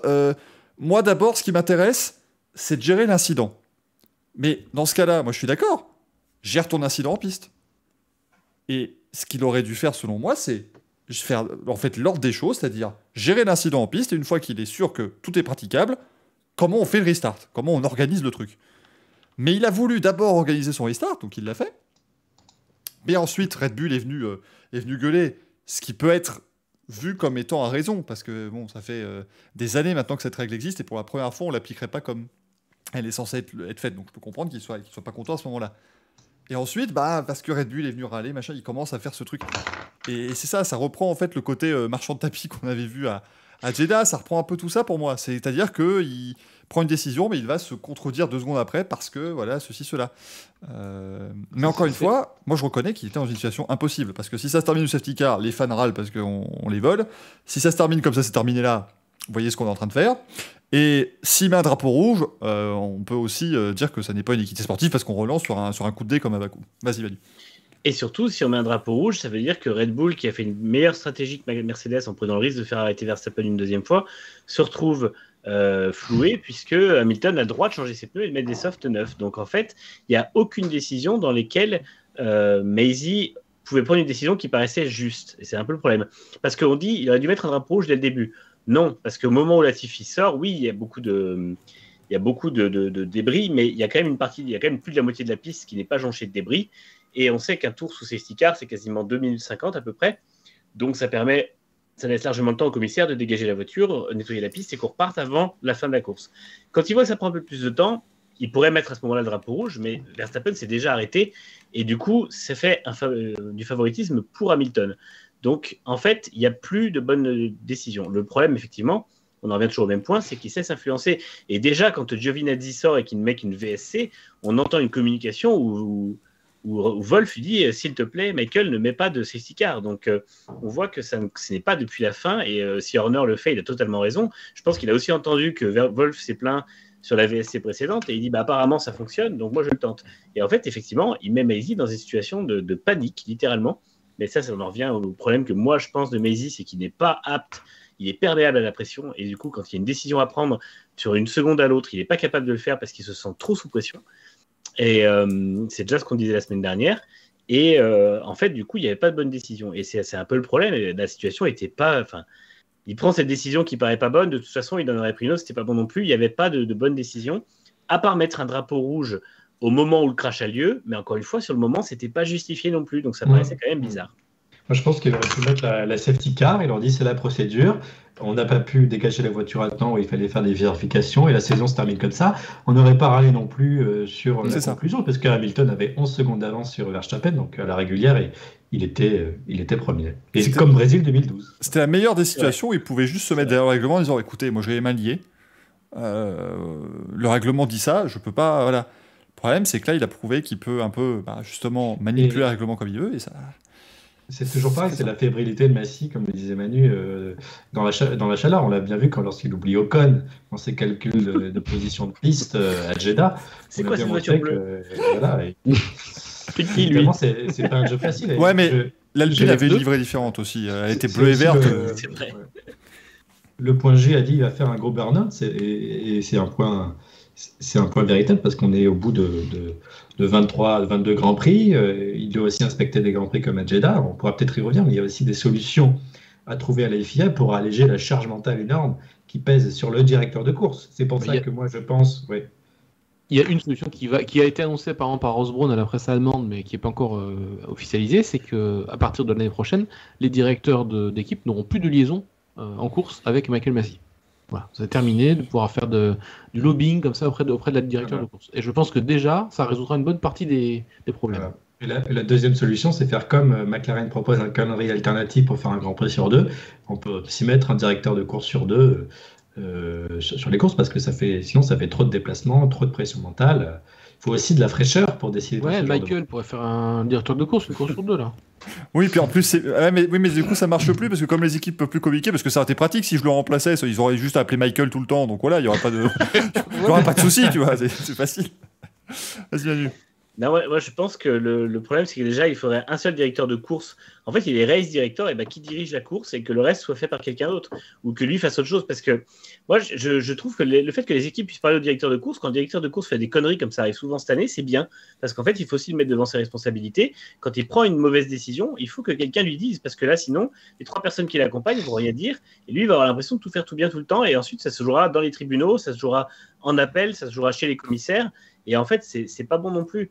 Il y a des fois où il a besoin d'entendre. Après, le problème, c'est que c'était quelque chose qui existait déjà à l'époque de Whiting. Certes, ce n'était pas diffusé, mais on a très souvent entendu dire des pilotes qui se plaignaient d'un autre. Oui, ok, on l'a rapporté à Charlie, etc. Et ça marchait. Ça marchait parce que Whiting prenait des décisions. Whiting n'était pas passif et surtout, Whiting réagissait. Et en fait, pour moi, Maisy, c'est là que ça pose problème, c'est qu'il n'est pas capable de réagir parce que justement, quand il y a quelqu'un qui lui met la pression, on a l'impression que son cerveau bug. En fait, il n'est pas capable de prendre une décision et il est obligé de le renvoyer, de lui dire attends, je reviens vers toi, j'ai autre chose à régler. Et je suis désolé, malheureusement, la principale qualité d'un directeur de course, c'est le multitasking. C'est de savoir à la fois répondre à un appel d'un directeur d'équipe, prendre une décision sur quel drapeau on met, quelles choses on fait. Alors, on le voit tout le temps dans les vidéos du bureau de la direction où il a genre un bras sur l'épaule d'un autre des directeurs de course, un de ses adjoints, il est en train de gérer quelque chose, il a son appel, machin, et en fait, on voit qu'il fait plein de choses. Donc, il faut réussir à tout faire. Alors après, je comprends que c'est un boulot qui est compliqué, mais il est payé pour ça, il a candidaté au poste. En l'occurrence, il a candidaté pour rester une fois qu'il a eu le poste par hasard, et c'est comme ça. Donc, moi, je trouve que le problème de Maisy aujourd'hui, c'est qu'il en vient à bousculer l'intégrité du sport, là où en fait, elle ne devrait pas l'être, c'est-à-dire que tout le monde croit que c'est un complot, à cause de son incompétence. Et en fait, c'est ça qui m'embête, c'est qu'il prend les décisions qui ne sont pas bonnes, il prend des décisions qui ne sont pas constantes, et en fait, aujourd'hui, on a passé la moitié de la saison à défendre que non, il n'y avait pas de biais contre un pilote ou un autre, et ça ne devrait pas être à nous, journalistes, de dire, vous en faites pas, on vous rassure, la FIA n'est pas pro quelqu'un, pro machin. En fait, du coup, nous, on est obligé d'expliquer que non, la FIA est juste incompétente dans sa direction de course, et ça, c'est vraiment le gros problème de cette année, en fait.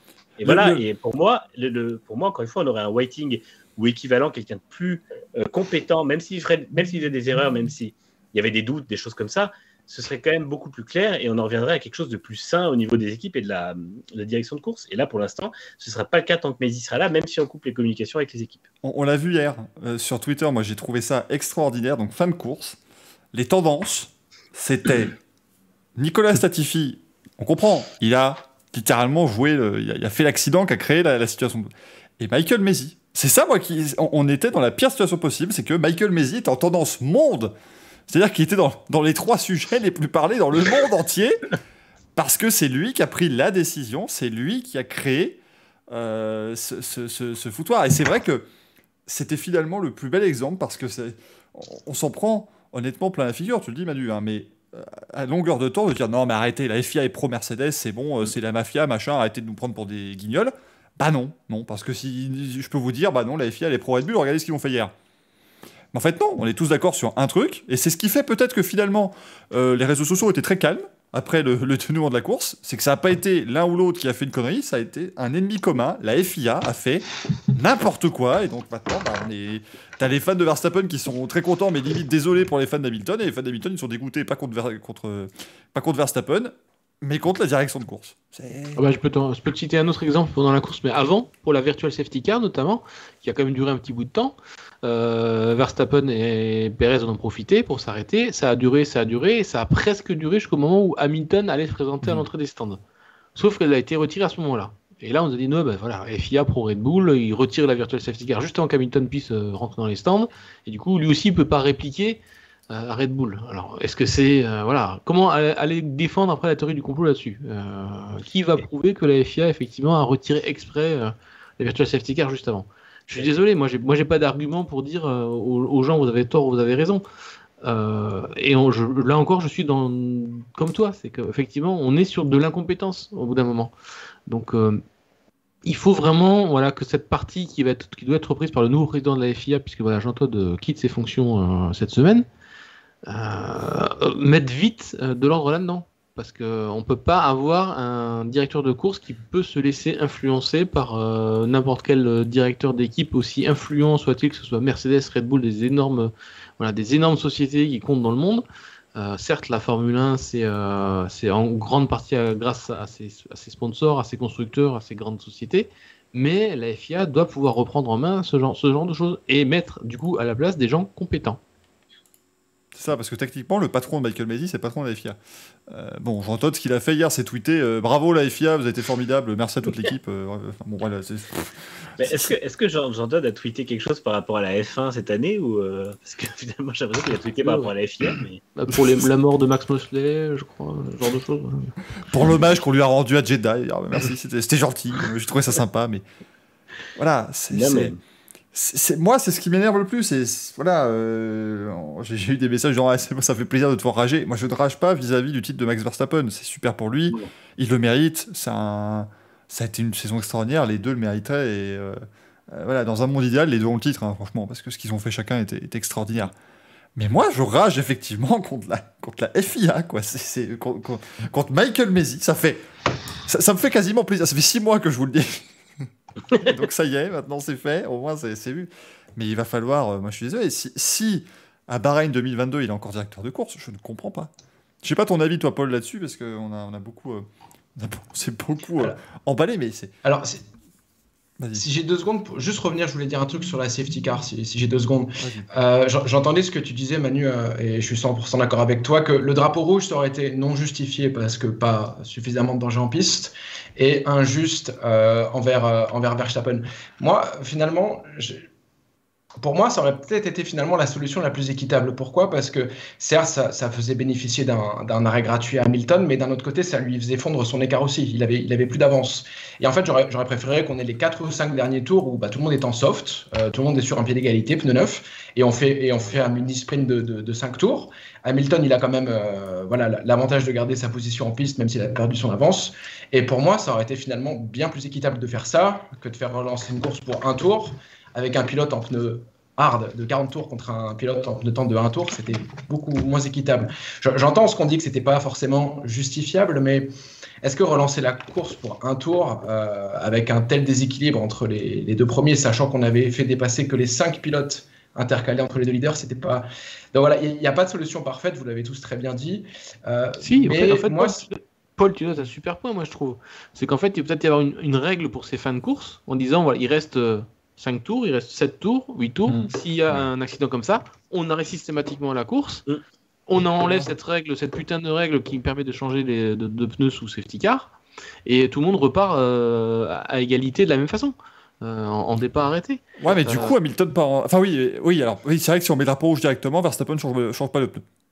C'est ça, voilà. On interdit les changements. Ou alors on dit, voilà, il y a un safety car dans les 5 derniers tours. Vous n'avez pas le droit de rentrer au stand pour changer de pneus, en profiter. Ce genre de scénario qui permettrait effectivement de ne pas dire que c'est la chance qui a décidé dans les tout derniers tours du résultat d'un Grand Prix. Comme le dit APM, le signale un truc sympa dans le chat. Comment cycliste quand il y a une chute dans les derniers kilomètres? C'est vrai. Si sur une étape au sprint, dans les 3 derniers kilomètres, ça tombe, eh ben on frise les écarts en temps aux 3 derniers kilomètres. Comme ça, personne n'est désavantagé. Mais c'est même 5 maintenant, pardon. Mais comme ça, au moins, personne n'est désavantagé. Et si un leader est pris, voilà.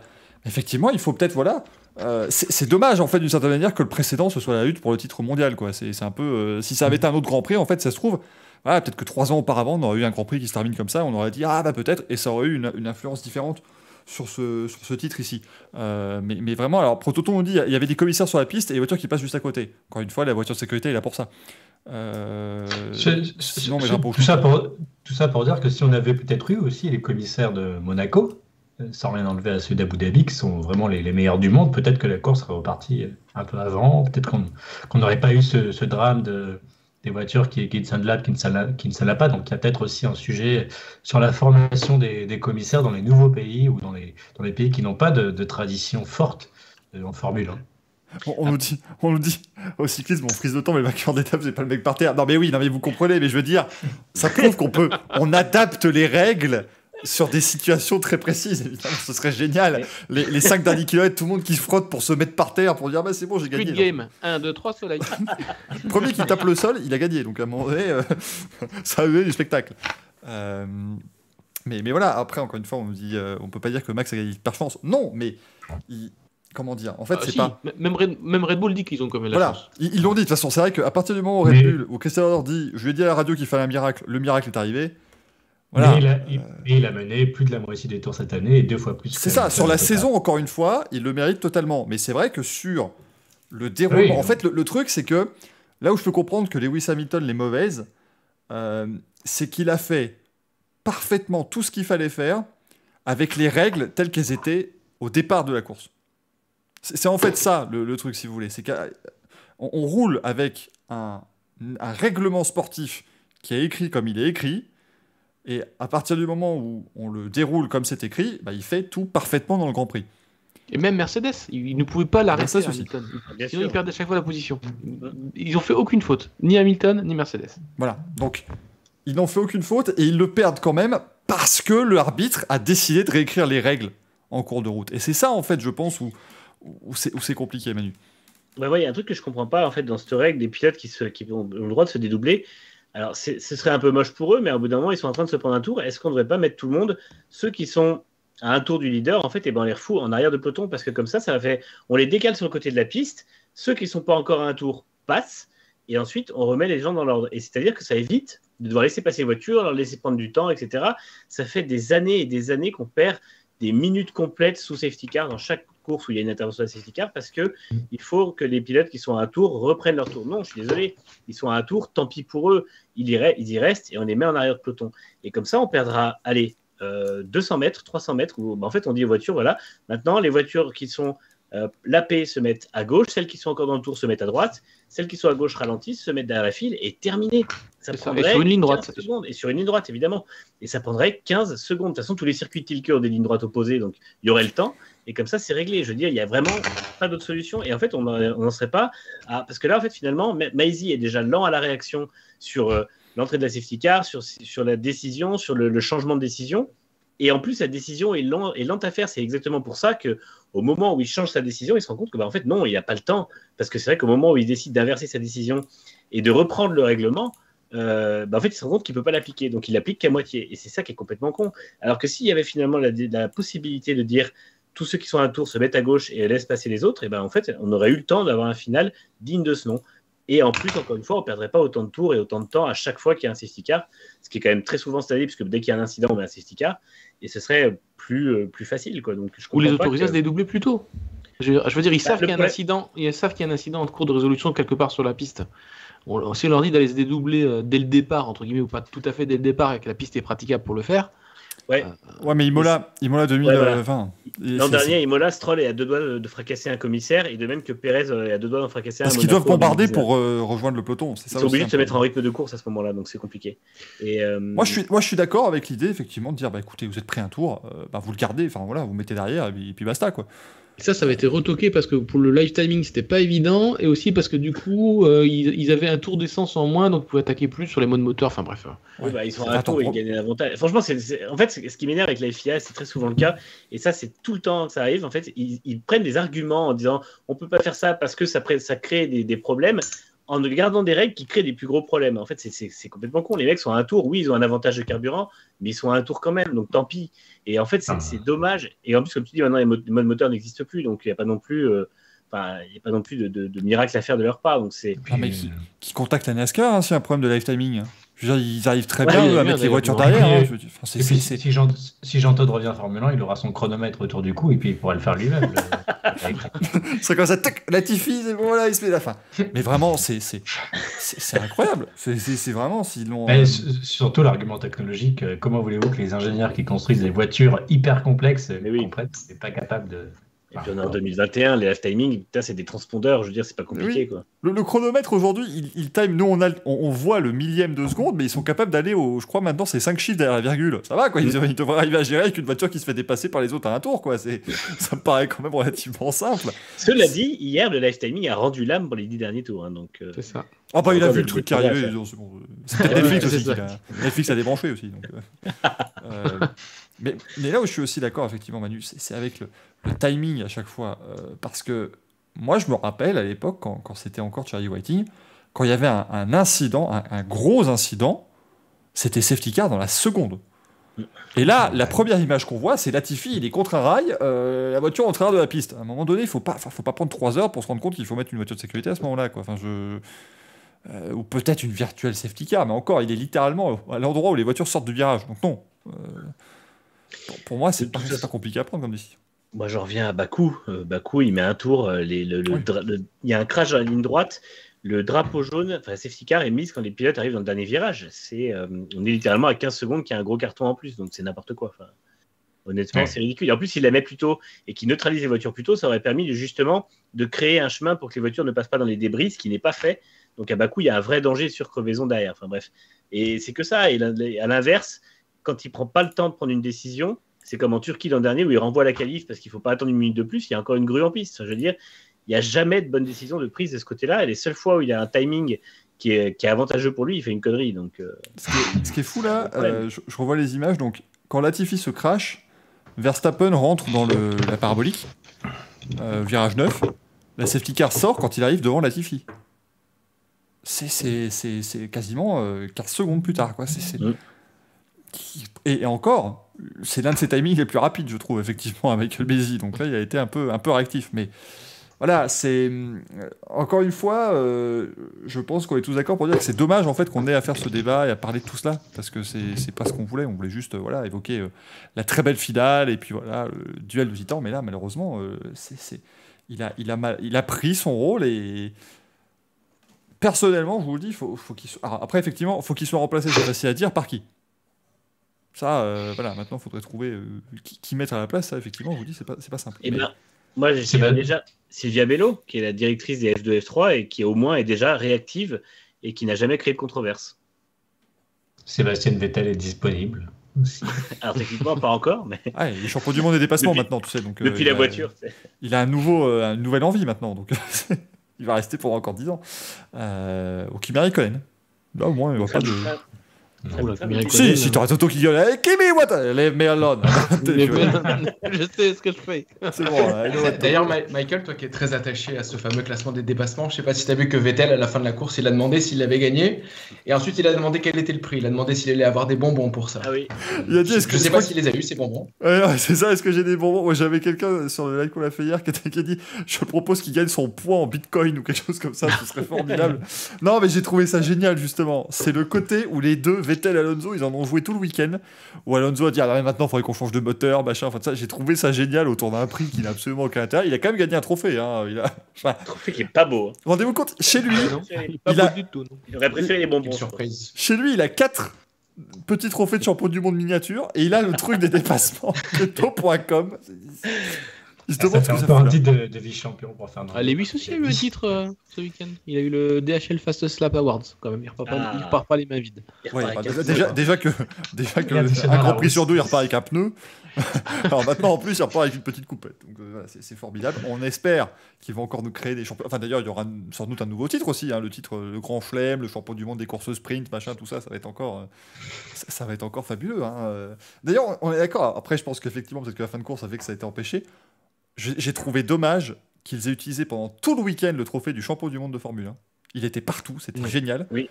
Et ils l'ont pas remis à Max Verstappen à arriver. J'ai trouvé ça vraiment bête. À cause de Michael Massey. C'est ça, c'est ce qui se disait. Voilà, parce qu'effectivement, Mercedes a ensuite porté réclamation contre le résultat de la course.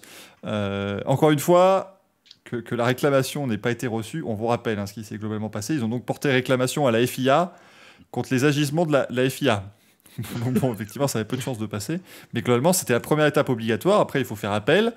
Et de fil en aiguille, on se retrouve devant le tribunal arbitral du sport. Maintenant, Mercedes part quand même sur le côté de dire, allez, il est champion du monde, on va se retirer. Et là, le point que tu soulèves, Michael, il est intéressant parce qu'en fait, il nous dit qu'il n'y a pas de séparation des pouvoirs à la FIA. C'est-à-dire que le pouvoir exécutif, Michael Massey, est en même temps le pouvoir judiciaire. C'est-à-dire que c'est lui qui va décider des suites, entre guillemets, judiciaires qui sont données. C'est en même temps le pouvoir législatif, puisque c'est la FIA qui définit les règles. Alors, la cour d'appel est indépendante quand même, Alex.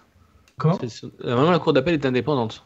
C'est des personnes, des juges indépendants de la FIA qui. Oui, mais après, normalement, c'est les juridictions européennes qui vont vraiment juger le degré d'indépendance. On l'avait plusieurs fois, même à la CEDH et la CIGU, dire que les juridictions n'étaient pas vraiment indépendantes. C'est d'ailleurs ce point, et cette séparation des pouvoirs, qui va amener, on en a parlé rapidement, mais le remaniement à la FOM, où il y a des équipes techniques à la FOM qui elles-mêmes participent à la définition des règles. Et toutes les équipes techniques vont rebasculer à la FIA pour qu'il y ait vraiment une séparation des pouvoirs entre le spectacle et le règlement technique. Et c'est vraiment un point, à mon avis, que peut arriver Mercedes si jamais ça va vraiment très loin et au sommet. Mais encore une fois, ça a fini comme ça. Hein, avec Polaris, le même avocat que Mercedes, ça a fini comme ça pour Manchester City. Donc cet aspect d'absence de séparation des pouvoirs qui est flagrante à la FIA, mais comme dans d'autres sports d'ailleurs, ça peut vraiment être un point à soulever. Là, on rentre plus du tout dans la Formule 1, c'est dommage, hein, parce que je crois qu'il y a un précédent en NASCAR où quelqu'un a eu son titre, enfin, Michael pourrait le dire, mais des années après. Donc là, on se traînerait sur des années. Mais voilà, même la FOM est consciente de ce problème, elle qui a procédé à des changements. Moi, j'aimerais pas qu'on ait effectivement la situation, par exemple, au 500 Indianapolis en 80, où Bobby Unser gagne la course le dimanche, Mario Andretti la gagne le lundi, Bobby Unser la regagne 3 mois plus tard. C'était un foutoir pas possible. Mais en fait, le truc, c'est que je comprends la volonté maintenant, visiblement, de Mercedes de retirer l'appel.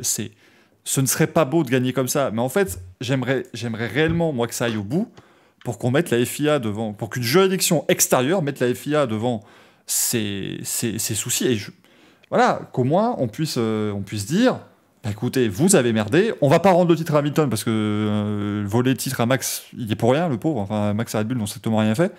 Donc, ils n'y sont pour rien. Mais de dire, bah écoutez, il s'est passé quelque chose qui n'est pas normal. Ouais, c'est ça, il faut leur mettre le nez dans le caca, comme on dit.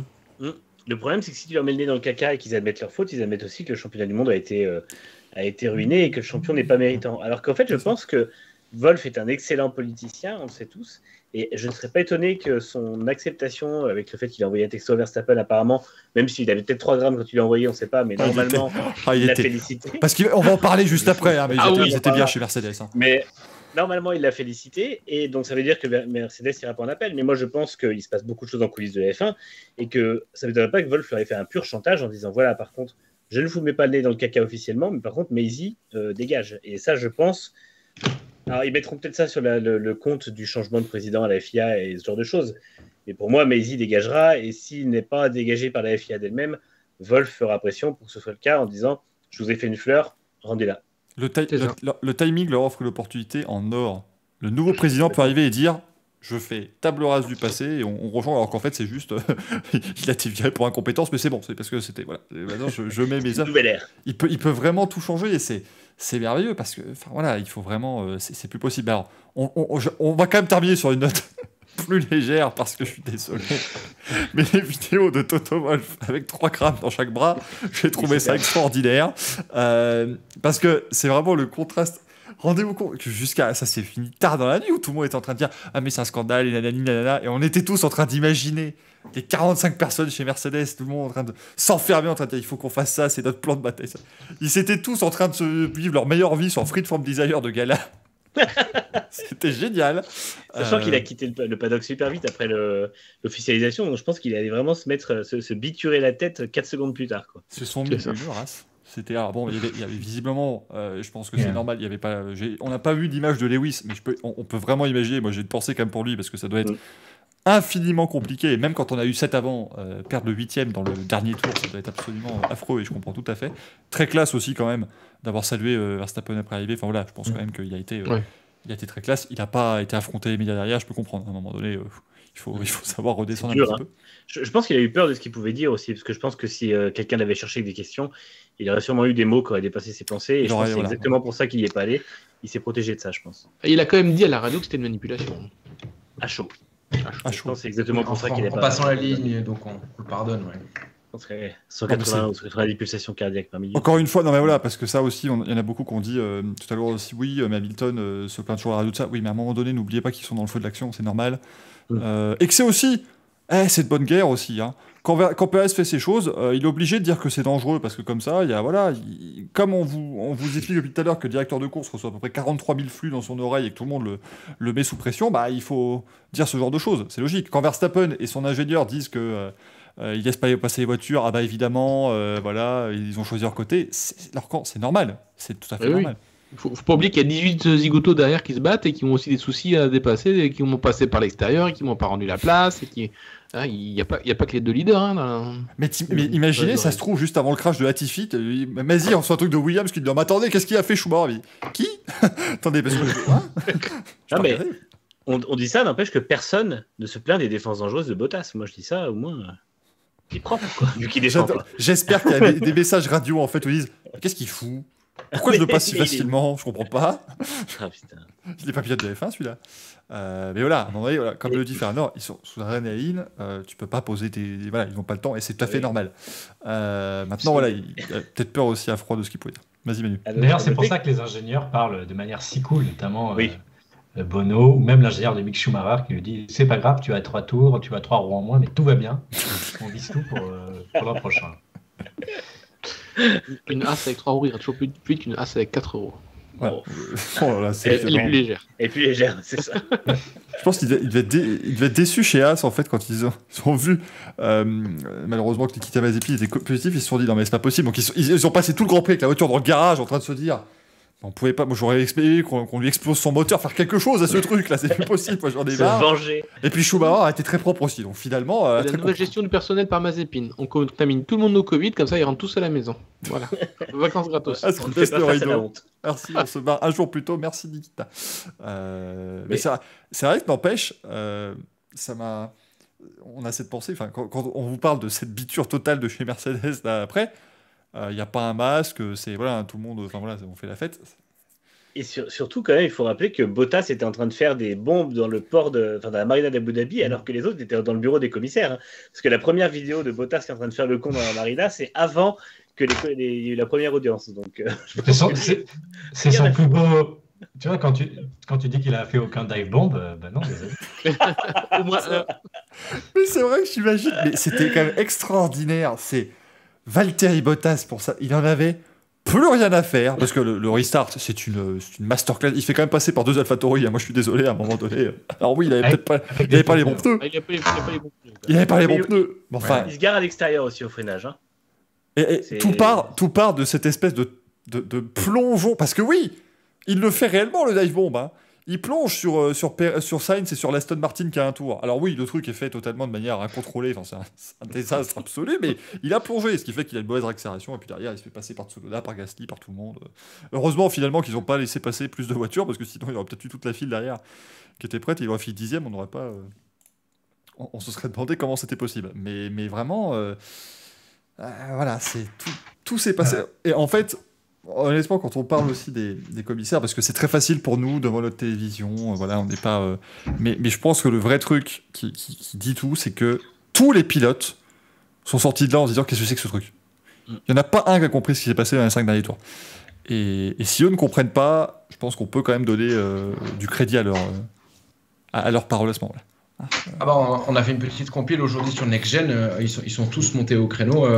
Ceux qui ont pu passer, ceux qui n'ont pas pu passer, ils étaient tous soit énervés parce qu'ils n'avaient pas pu se dédoubler, et même ceux qui avaient dédoublé, les Alonso, Norris et compagnie, ils étaient en incompréhension totale devant la façon dont le règlement avait été appliqué. Ouais. Je ne sais plus qui a dit ça, je l'ai vu sur Twitter, que la meilleure défense de Hamilton aujourd'hui, c'était pas Russell sur Twitter. Oh, mais Russell qui a tweeté le 10. Mais en plus, lui, ça a l'air d'être le mec le plus calme, le plus cool. This is unacceptable en caps lock avec 25 points d'exclamation façon boomer. Là, j'ai pas compris. Ça. Mais c'était je sais plus si c'est toi hier qui l'a dit dans le débrief de Formule Blabla, mais est-ce que c'est pas Toto Wolff qui avait pris le compte Twitter de Russell à ce moment-là pour essayer de se faire des billes un peu. Tu sais, il reprend les comptes de toi, tu vas voir des trucs, on va voir tous les... On va voir Aston Martin qui va tweeter « Mikey, this is not right. You know, this is so not right. » Le compte d'Hamilton qui va tweeter « Maisie out », enfin des trucs terribles. Hashtag Maisie out, hashtag grateful, hashtag blessed. C'est vraiment... Moi, ça nous a donné du biscuit pendant encore des années, cette finale, quand même. Hein. C'était une saison qui restera incroyable. Et tout à l'heure, j'ai vu passer en tête. Est-ce qu'on pourrait pas... Enfin, ça se trouve, peut-être qu'il pourrait déclarer la saison 2021 nulle. Imaginez, hein. On vient de se taper 22 courses en 10 mois. 25 même, si on prend les qualifs sprint. Tout ça pour qu'à un moment, on dise « Ah non, mais ça n'a pas existé. Oubliez tout. Nul et non avenu. » C'est pas possible. Là, je pourrais vraiment pas. Il y a Bruno qui nous dit dans le chat, je comprends pas comment Hamilton peut avoir envie de repartir pour une saison. C'est un débat, ouais, actuellement. Il y en a qui pensent qu'il pourrait nous faire une Rosberg 2016, dégoûté par la décision de la FIA, par ce qui s'est passé. Je le pense pas. Franchement, je le vois pas lâcher non comme plus. ça Mercedes. Mais Ce qui peut le motiver, c'est de voir que Mercedes a vraiment, et là c'était une révélation qui était récente, c'est que Mercedes n'a dépensé aucun jeton de développement sur sa voiture 2021 parce qu'il maximisait 2022, en sachant que c'est un règlement qui va rester pour au moins 3 ans, alors que Red Bull a même amené des évolutions jusqu'à Jeddah. Donc c'est pas du tout impossible que l'an prochain, Red Bull ayant tout misé sur le titre de 2021, et peut-être raison puisqu'ils l'ont eu, mais en tout cas c'est tout à fait un risque que Red Bull soit décroché derrière Mercedes et même derrière Ferrari qui a aussi misé tout son gros budget, c'est son développement sur 2022. Donc voilà, peut-être que si Hamilton peut rester, c'est parce qu'il sait que Mercedes a pris de l'avance sur Red Bull pour l'an prochain, en plus bien sûr de la volonté de prendre sa revanche, parce que c'est quand même aussi des très gros égos ces pilotes, sinon ils ne seraient pas là. Et la dernière fois un Ferrari de Mercedes, ouais. Et la dernière fois qu'il a été revanchard comme ça, c'était après 2016 quand il a été battu par Rosberg.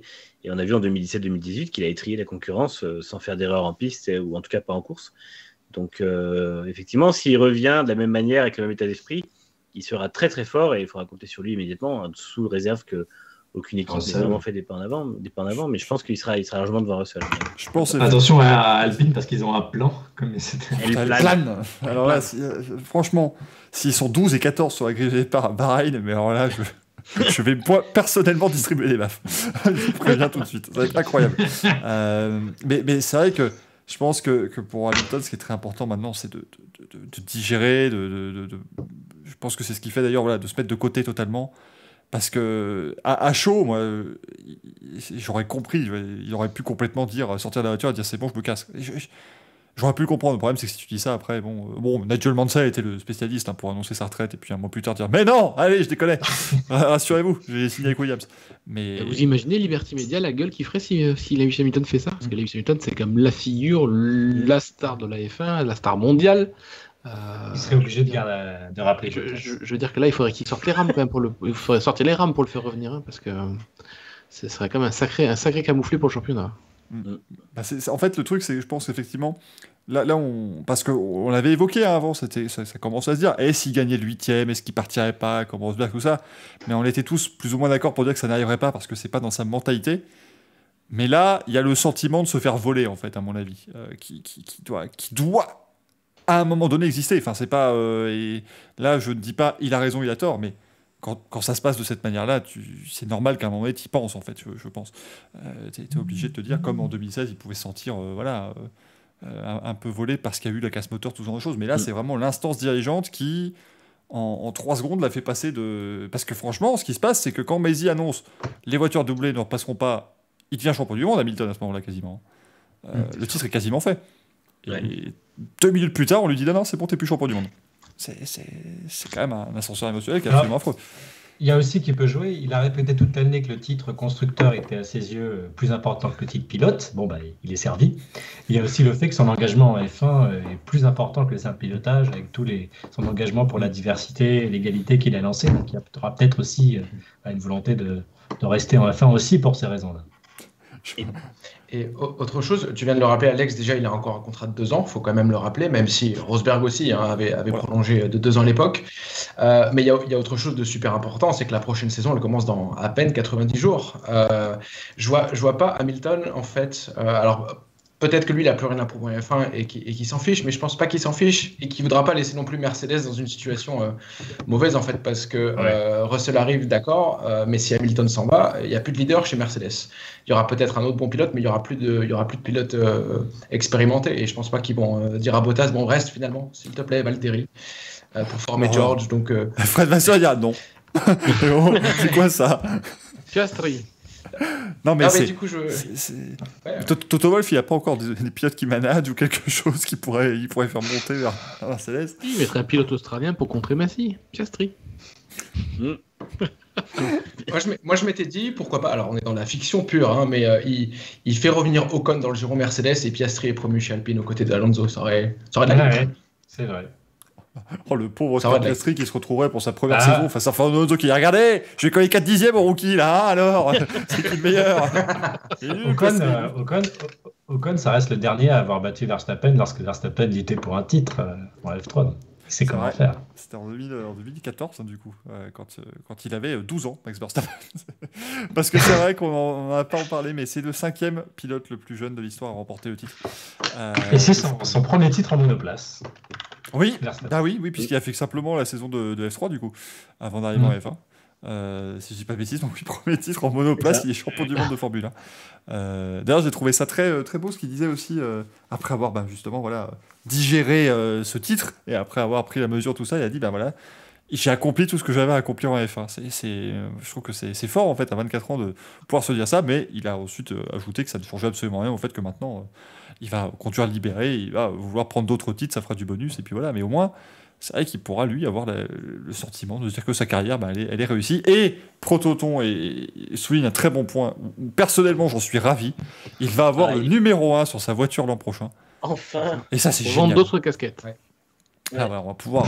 les fans de Verstappen vont pouvoir acheter 2 casquettes 2022, c'est extraordinaire. Non, mais c'est... Moi vous connaissez peut-être mon avis, moi je fais partie de ceux qui pensent que le numéro 1 devrait être obligatoire pour le champion du monde. Basta, il n'a pas le choix.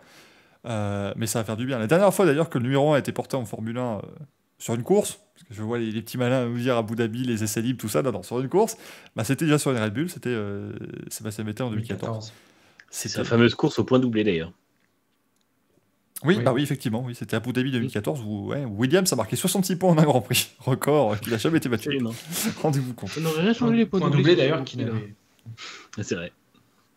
Et le point doublé, il n'y avait strictement rien changé, parce qu'à un moment donné, voilà, c'était terminé, mais quand même, ça aurait été faux. Enfin, si, parce que si on regarde le classement de la fin de saison, Hamilton a étrié Nico Rosberg. c'est le classement qui est là, qui est assez incroyable. PM nous dit il le portera dès demain, a priori. Ce serait. Je trouverais ça cool, je pense, qu'il l'ait dessus. Ouais. Et je pense qu'il le. Niveau marketing, c'est évident. Oui, c'est pas très difficile c'est un sticker, hein, donc c'est pas très difficile. Et Hamilton, il va revenir dans la voiture avec le 1 aussi en disant on est en 2021, le champion du monde c'est 2020, donc c'est moi. La FIA n'a pas encore officialisé les résultats. Voilà, c'est ça. Oui, c'est le gars-là qui fait foi. Hein. Mercedes va porter réclamation. Ils vont dire alors, non, c'est illégal, il n'y a pas le droit d'avoir le Pénalisation. Parce qu'on disait aussi, oui, ils ont aussi porté réclamation contre le fait que Max Verstappen a dépassé sous safety car. Encore une fois, ils étaient obligés. C'est-à-dire qu'à un moment donné, au bout d'un moment, quand tu pars dans une croisade comme ça, entre guillemets, il faut mettre toutes les incohérences, toutes les pointer, donc dire il a dépassé sous safety car, il n'a pas le droit, voilà, évidemment, ça n'avait aucun... Oui, il pourrait mettre un 1 puis suivi d'un point d'interrogation pour respecter la règle entre les FIA. Entre parenthèses. Sous réserve 2. Maybe 1, on ne sait pas. Maybe 1. Non, mais j'espère. Ce serait, ouais, ça ferait de très belles photos demain. En plus, ce sera sur la voiture championne du monde, même s'il y aura les pneus 18 pouces, hein, bien sûr. On a définitivement remisé les pneus 13 pouces maintenant. C'était un dernier Grand Prix pour ces pneus-là hier. Mais voilà, ce serait assez chouette aussi de voir ce numéro revenir en F1. Et ça va faire du bien. Parce on avait l'opportunité avec Nico Rosberg, mais bon, il est parti avant, malheureusement. Parce que je pense que lui, il aurait bien aimé voir le 1 sur sa voiture l'année d'après. On nous cite aussi dans le chat Valentino Rossi qui disait à l'époque « Je n'ai pas besoin de porter le numéro 1 pour prouver que je suis meilleur. » C'est vrai, effectivement. Vous vous rendez compte quand même qu'on n'a même pas dit que Mercedes a gardé son championnat d'un constructeur? Et oui, c'est vrai qu'on aurait dû le dire quand on a évoqué le Night Club, mais oui, ils se sont mis une race parce qu'ils sont aussi champions du monde des constructeurs quand même, ne l'oublions pas. C'est assez fort. Trigraph nous dit les tests de pilotes sont en 13 pouces, pardon, effectivement. Il y a une stat qui est hallucinante aussi, c'est que depuis que Mercedes est engagée en F1, elle a remporté quasiment 49% une course sur deux. Ce qui est une stat hallucinante, même Brown GP en 2009, lorsqu'ils ont dominé toute la saison, donc ils ont eu qu'une année d'existence, ils avaient remporté 47% des Grands Prix. Mercedes, c'est une course sur deux remportée, 49%. Ça nous dit quelque chose. Par exemple, Williams, c'est 16, je crois que Ferrari, c'est 23. Enfin, on est dans cet ordre de grandeur. Donc vraiment, Mercedes, c'est, en termes de ratio Grand Prix disputé victoire, c'est l'écurie la plus dominatrice et de loin de l'histoire de la Formule 1. Et ils prolongent leur série de titres constructeurs. Est-ce qu'elle va poursuivre l'an prochain? Pourquoi pas, s'ils n'ont encore dépensé aucun jeton, mais c'est quand même assez extraordinaire ce qu'ils ont de nouveau réussi à faire cette année. 8 titres consécutifs. Et je joue avec Ségolène, me dit même dans les années 54-55, à l'époque, le titre constructeur n'existait pas. Parce que les deux titres de Fangio 54-55, c'est donc Van Wijk qui a remporté le premier titre à l'époque. Mais Mercedes, oui, aurait aussi remporté ces couronnes-là. Mais d'ailleurs, niveau statistique, rendons à Bottas qui lui appartient quand même. Il a fait 101 courses chez Mercedes et 101 apparitions en Q3. Donc bravo à lui parce que, à défaut d'être un pilote parfait le dimanche, ça montre quand même que le samedi, c'est un sérieux candidat à de très très bons résultats. Pas un souci, pas une faute, non, c'est vrai que c'est assez fort. Pas une panne, ouais, c'est très une très sixième fort. place à Abu Dhabi. Une fois pigé par la pluie. Alors, le bizarre culmin, est-ce qu'on va pouvoir voir les tests Pirelli 2022 ? Bah non, vous pourrez les suivre sur notre chaîne, évidemment, parce que pourquoi prendre des vacances ?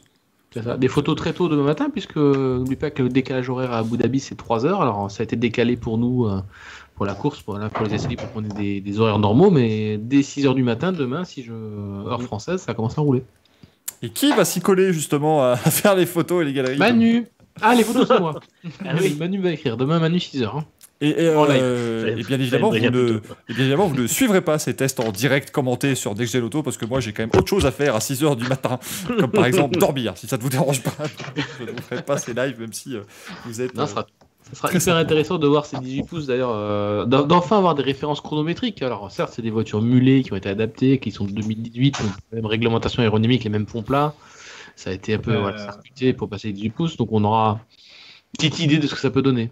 Voilà. D'ailleurs, on peut noter qu'il y a un signe très inquiétant pour Williams, qui est la seule équipe à ne pas avoir dépensé d'argent pour construire un mulet pour ses essais 18 pouces. Et donc, Williams commence déjà la saison 2022 en retard. C'est peut-être pour ça d'ailleurs que Bottas a préféré aller chez Alpine. Alors, on nous demande, c'est diffusé sur quelle chaîne ? Non, c'est diffusé nulle part. C'est ce que je voulais vous dire en allant sur Nexgen. Ça n'est pas diffusé. Ce sont des essais privés, privés entre guillemets là, mais il n'y aura pas de diffusion demain. Ne cherchez sur pas. Des photos uniquement. Il y aura, vous aurez des photos, vous aurez des infos, photos, vous aurez des temps. On aura enfin des temps. Voilà. Rien de plus. On aura enfin des temps avec des 18 pouces. Quand il y a des essais privés, ça veut dire qu'on est privé d'essais, tout simplement. Voilà. Et je vous rappelle que la première semaine d'essai 2022, techniquement, il n'aura pas été diffusé non plus. Il fallait ronger son frein avant de revoir de la Formule 1, mesdames, messieurs, mais bon, profitez-en aussi de la pause, ça fait du bien, on va pas se le cacher, ça fait 22 week-ends qui ont été consacrés à notre passion cette année. On peut faire les dernières semaines de l'année, on peut les consacrer à d'autres choses beaucoup moins importantes, bien évidemment, comme la famille et ses autres passions, bien entendu. L'actualité ne s'arrête pas quand même. Hein. Mais voilà, mais je tiens quand même moi aussi du coup en profiter pour remercier aussi tous les fans, tous les lecteurs de Next Gen Auto, parce que voilà, c'est le Grand Prix Talk, c'est l'émission un peu avec Next Gen Auto. Donc voilà, remercier tout le monde parce qu'on a fait encore une année exceptionnelle avec Manu, avec Alex, avec Paul qui nous a rejoint sur cette fin de saison, avec aussi Camille qui écrit sur la Formule 2. Donc merci à tout le monde. Merci à toi Michael pour le lancement de cette émission qui a été absolument formidable et je pense que voilà, c'est une opération réussie et j'espère qu'on continuera encore très longtemps comme ça. Et puis je suis ravi de voir qu'il y a beaucoup de personnes ce soir. Ce qui prouve effectivement que la Formule 1 est un sport qui grandit. Voilà, même si cette finale a été un peu controversée, je pense qu'on pose des super bases. Et maintenant, j'espère juste qu'on va avoir des Formule 1 l'année prochaine qui seront très proches les unes des autres et qu'on ait vraiment un spectacle encore meilleur en piste. On l'espère totalement. Hein. C'est clairement le mot de la fin et le mot parfait parce que voilà, il faudrait que ça continue comme cela, très clairement. Merci à toute l'équipe de Next Gen aussi parce que ça a été une belle année aussi ensemble. On a commencé avec ces tests de pré-saison. C'est 8 heures quotidiennes de live, mais qui étaient très sympathiques. C'était il y a 2 ans et demi, non, c'est ça, un truc à comme peu ça, près, je fixe plus là. Lewis Hamilton avait 3 titres à l'époque. À l'époque, on annonçait Mercedes en grande difficulté avec un moteur qui n'était pas fiable. Un moteur pas fiable, la voiture qui part en tête avec eux. Les infos de Michael, il faut s'en méfier. Non, je tiens quand même à rétablir une vérité. Et en plus, Alex, tu y es lié. Il n'y a que 2 personnes qui ont dit que Max Verstappen serait champion du monde dans cette émission la semaine dernière, c'est nous 2. Donc, on dira pas que c'était juste parce que tout le monde avait dit Hamilton. C'est la première fois depuis 2004 que je fais un pronostic correct. Alors excuse-moi, j'en profite et je le montre à tout le monde, véritablement. Mais merci à toute l'équipe, c'était un grand plaisir et j'espère que ça va continuer effectivement pendant encore très très longtemps. On continuera avec Grand Prix Talk, rassurez-vous. Le Grand Prix reviendra quand même, sans doute peut-être même la semaine prochaine. On va voir un peu comment on va faire, mais il y aura encore plein de choses à dire, rassurez-vous. Sur le monde de la F1, on vous laissera pas tout seul, ne vous en faites pas, et on reprendra si jamais ça s'arrête maintenant pour l'intersaison, on reprendra dès janvier, on n'attendra pas les essais. Il y aura beaucoup de choses à dire à mon avis encore sur tout ce qui va se passer dans les jours, dans les semaines à venir, mais donc vraiment voilà, c'était un grand plaisir. Merci à tout le monde d'avoir été là aujourd'hui, vous avez été plus de 1200 à nous suivre aujourd'hui, donc vraiment merci beaucoup. C'était absolument extraordinaire. Oui, des mesures que oui, l'IndyCar reprend avant la Formule l'année prochaine, le 27 février. Puis une course un mois plus tard, puis un mois plus tard, et puis la saison commence vraiment. Voilà, c'est un peu le bazar. Dans le chat, il y avait Axel qui demandait un mot pour résumer, pour décrire la saison en résumé. Moi, je dirais tout simplement folie, parce que ça a été une saison complètement folle. Je prendrais inimaginable, comme dit Gaëtan Vigneron, au bord de la syncope totale en fin de course. Pour moi, c'est l'utopie qui se réalise. Voilà. Ouais, pour moi, improbable, pour être dans le même registre. Et Alex? Épique. On est globalement d'accord, donc. Et comme le dit Thomas, moi, rebondis. Ça rebondit. Ça n'arrête pas de rebondir. Ça n'arrête pas de rebondir, c'est fou. La phrase de l'année de Gaëtan Kangourou. Qui a terminé dans un état hier, le pauvre. Oh là là là. Ah ouais, il était raflé. On a retrouvé, je vous l'avais dit, pour ceux qui suivent sur F1 TV la Formule 1, on avait envie de vous faire vivre parce qu'on avait vécu, nous, quand on regardait la télévision belge, Gaëtan Vigneron en 2008 au Grand Prix du Brésil où il a terminé en état de décès total. Et ben voilà, il l'a fait hier, il était complètement mort, il n'en pouvait plus. Donc bravo véritablement, ce fut extraordinaire. Merci beaucoup à toutes et à tous. On se retrouve aussi mercredi 20h45 pour le Racing Café sur ce stream. Et puis bien sûr, restez fidèles à Next Gen Auto. La Formule 1 continue toujours, même quand ça s'arrête, ça continue. Et ça n'arrête pas et c'est quand même assez formidable. Merci beaucoup, à la prochaine, ciao. Merci à tout le monde, ciao. Merci, au revoir.